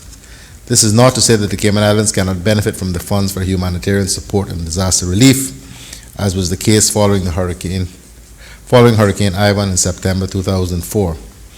The current EDF envelope expires on the 31st of December 2020, but the UK Treasury announced in 2016 and reaffirmed in 2018 that the UK government will guarantee EU projects agreed before the end of 2020 will continue to receive funding over the project's lifetime. Currently, the Ministry of Commerce and Investment, Department of Environment, University College, Cayman Islands Water Authority, Hazard Management, and the Cayman Islands National Weather Service are exploring the possibility of submitting proposals for funding under the current EDF envelope. As it relates to our financial services sector, the Ministry of Financial Services has been increasing the amount of direct engagement it has had with the EU for the past few years. It has done this with the knowledge that the UK will soon not be around the EU table to speak on behalf of the Cayman Islands financial services industry. The Cayman Islands government has been working closely with colleagues in the UK to get us in the best position ahead of today, the 31st of January 2020. The UK has undertaken that it will also find other ways through bilateral lobbying to support the Cayman Islands going forward. However, we do anticipate that with the UK no longer providing a voice of advocacy and balance around the EU table, there could be some challenges in terms of ensuring there is a level playing field and fair consideration of the Cayman Islands' efforts as it relates to EU-driven financial services initiatives. Prior to the inaugural JMC OTEN in 2017, we did an analysis of the amount of trade that our various sectors conduct with the EU, and the result was that direct trade with EU member states is minimal. Therefore, there are no obvious impacts on the Cayman Islands economy and little cause for concern in this particular regard. Insofar as travel with the EU is concerned, the Cayman Islands passport holders, that is those who are British Overseas Territory citizens, have enjoyed visa-free travel for up to 90 days within the Schengen area since 2014. The arrangements with the EU for those traveling on BOTC passports are not contingent on the UK's membership of the EU. As it relates to the right of Caymanians who are British passport holders to live and work in EU countries, we will have to wait and see the final results of the negotiations between the UK and the EU following 31st January 2020. I should add, which is not in the written statement, is that the transition period is set to be essential 11 months. Most people believe that that is an overly ambitious time period, but nevertheless, Prime Minister Boris Johnson is determined that this not drag out interminably, as has the Brexit exit itself, and so he has, I think, deliberately set such a aggressive timeline. We'll see what happens over the course of this year. In 2018, the Portfolio of Legal Affairs and the Foreign and Commonwealth Office collaborated on a review of treaties and other relevant legislation and concluded that at this time there was no impending need to amend any local legislation to prepare for the UK's exit. As far as can be determined at this stage, it is our assessment that the UK's exit from the EU will have little direct impact on the Cayman Islands and has the potential to bring with it many opportunities for the Cayman Islands and the United Kingdom to further enhance our constitutional and historical links. One example of how the Cayman Islands government has taken steps to maximize these opportunities is the creation of the new Ministry of International Trade, Investment, Aviation and Maritime Affairs last year, which will advance the economic and political interests of the government, local business community, and the Caymanian people. The purpose of this ministry is to assist with enhancing the reputation of the Cayman Islands and making it easier for potential overseas investors to do business here.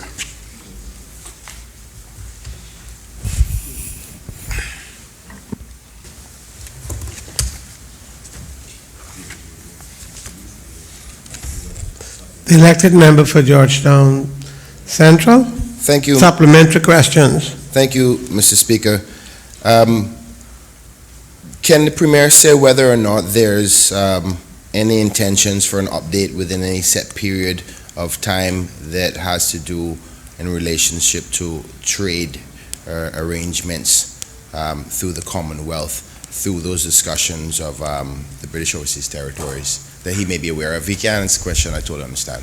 I'm just concerned about there's different criteria on foods and goods that come from the UK as opposed to those who come from the United States and Europe, and that may have some effects on some of the supermarkets here in respect to their trade. So if there's no information at this time, I understand, but to see if there is something I can keep a close eye out for. The Honorable Premier. Mr. Chairman, perhaps I should have mentioned this, but there was a conference call between Lord Tariq Ahmad, who is still the Minister of State for the Overseas Territories. Yesterday, unfortunately, I was not able to participate because I was here on my feet at the time, but I've had obviously a readout from my team, led by the head of the Cayman Islands Government Office in London, Andre Ebanks, and there was quite an extensive discussion about a number of these things, but it is clear that the issue of trade is going to be the biggest issue to be resolved between the UK and the European Union over the course of this transition period. And it is very difficult to predict where that is going to land.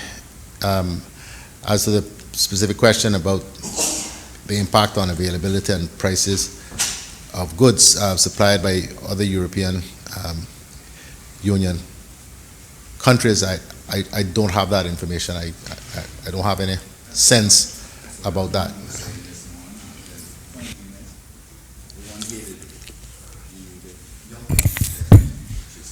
Next question.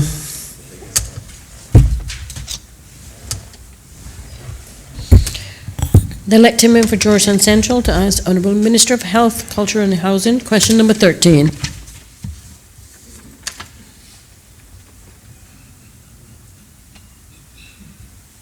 Georgetown Central, the elected member for Georgetown Central, question number 13. Thank you, Mr. Speaker. I rise to ask the question standing on the order paper in my name, number 13. Can the Honourable Minister say whether the waiting list for low-income houses has increased, and if so, by how many over the last 5 years? Honourable the Minister of Health.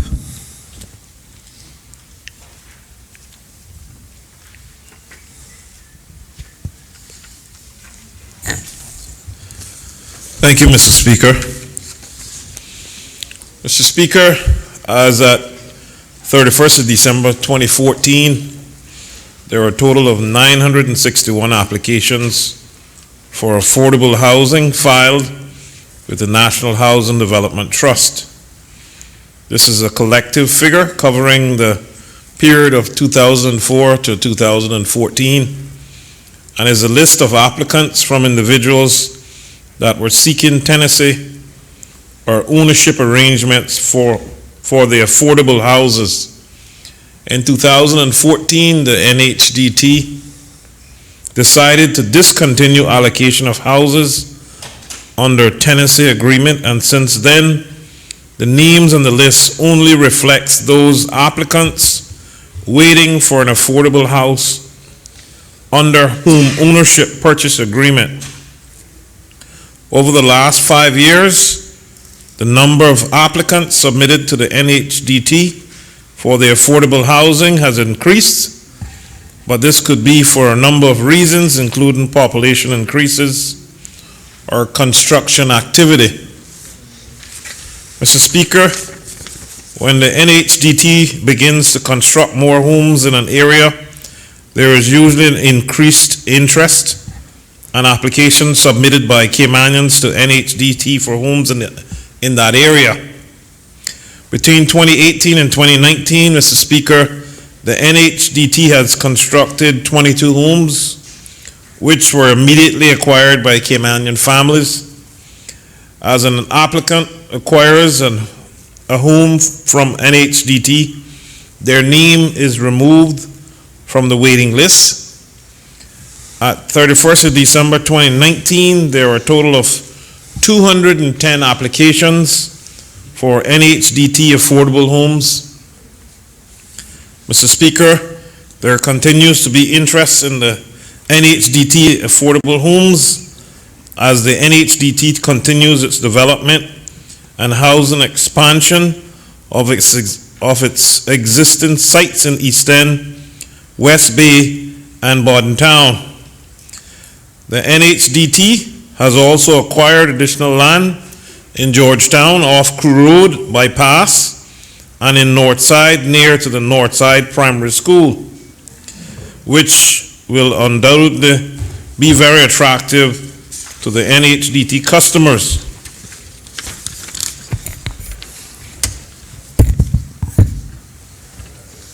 Thank you, Mr. Speaker. Supplementary is the elected member for Georgetown Central. Thank you, Mr. Speaker. Can the minister say, out of the 210 applications for NHDT affordable homes, how much of them are for the District of Georgetown, or if you have a breakdown based on those applications by district? The minister?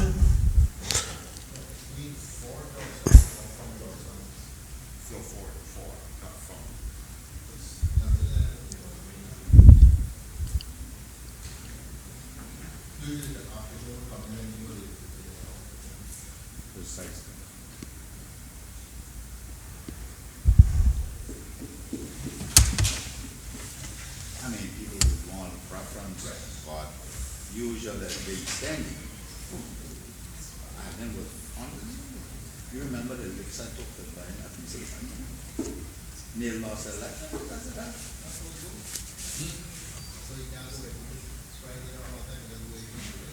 I paid Mike $40,000 and we got that. It was valued between 42 and 46.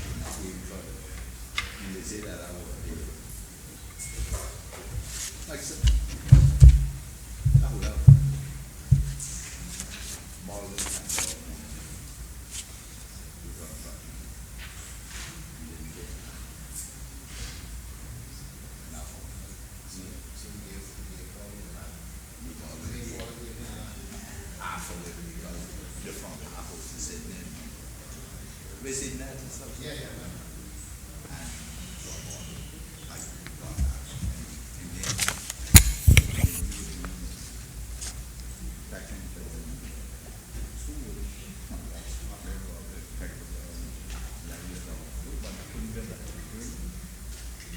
Mr. Speaker, thank you for your indulgence.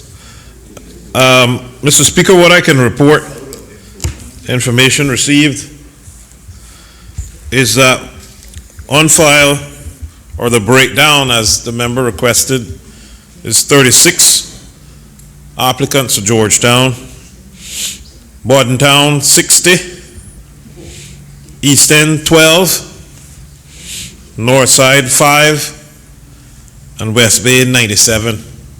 And from this indication, as I alluded to earlier in my presentation, where building is going on, more persons become interested and apply. 36 for Georgetown. Elected member for Georgetown. Thank you, Mr. Speaker, and thank the Honorable Minister. Can the Honorable Minister say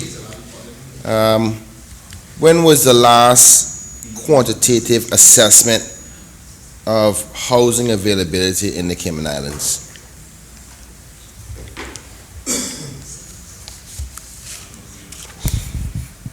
Honorable Minister.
Mr. Speaker.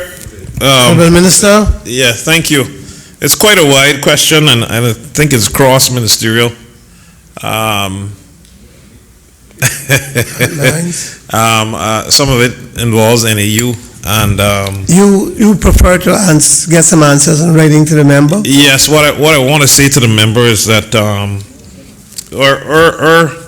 NHDT's particular remit is affordable housing. But they did go out about 3 or 4 years ago and did some soliciting at the agriculture show and got some feedback. They have that feedback. It's not here. It can be provided to you. But I think some of this may also be in the statistics of 2019. But I don't have any more information to provide the honorable member with other than that. Honorable members, if you have several supplementaries and there's another question on and you have supplementaries there, I am going to take the suspension, lunch suspension at 1:30. Proceed. Thank you, Mr. Speaker. I accept and I welcome in written format the answer to the question, but just for clarity, because I'm not sure if I was clear in my question, the question was, when was the last quantitative assessment of housing availability in the Cayman Islands?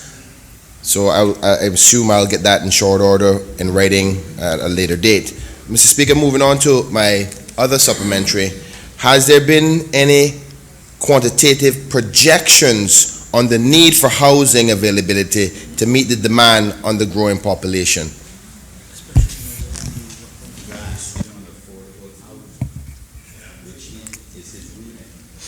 Honorable Minister.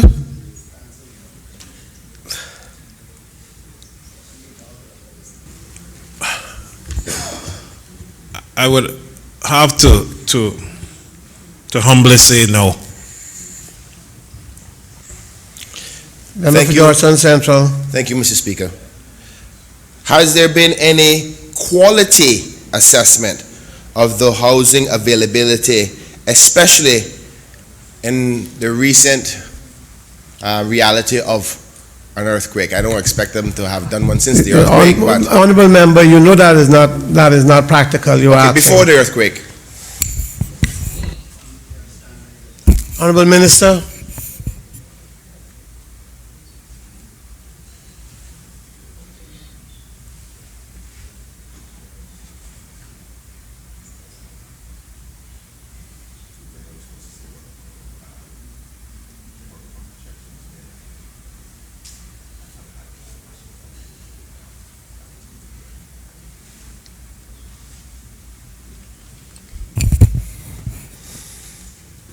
Mr. Speaker, thank you.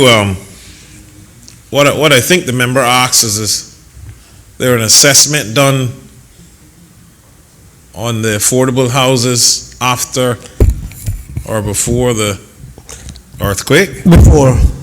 Before?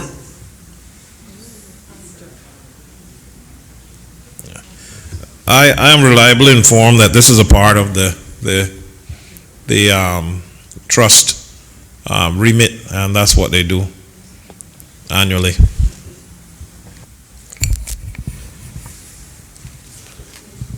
Mr. Speaker,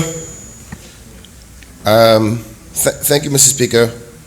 I think I see that we are trying to zone in the line of questioning and where it came from, but just to remind the Honorable House and the Minister, my question wasn't only to NHDT.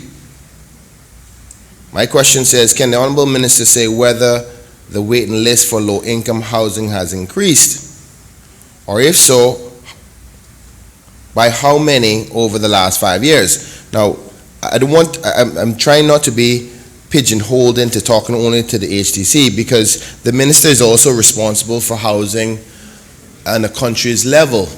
So the assessment of housing, the quality of housing, and all of those, I believe, unless the minister wants to clarify, is under his remit. You really have to turn into a question. You have gone wide, and we have allowed, the chair have allowed that, but I think you're going wider. And if you're going to ask that, not a statement, you have to ask a question. I was about to, Mr. Speaker, and thank you again. The reason why I said those things as a preamble is for him to understand the question that I just asked, which was, has there been any quality assessment of housing availability in the Cayman Islands? And obviously I added the earthquake element, but that's irrelevant. So we're talking about all houses, particularly in the rental market. Somebody has to assess the quality of housing availability and whether we're renting slums and the like. Honorable Minister, the Minister for Infrastructure. Thank you, Mr. Chairman, Mr. Speaker. I think perhaps I could help. The quality assurance comes through the Department of Planning, our local codes, and whether we're building slums or not, questions like that are questions to be determined by the Central Planning Board. And then, of course, the quality of buildings are done, inspections are done throughout the construction period.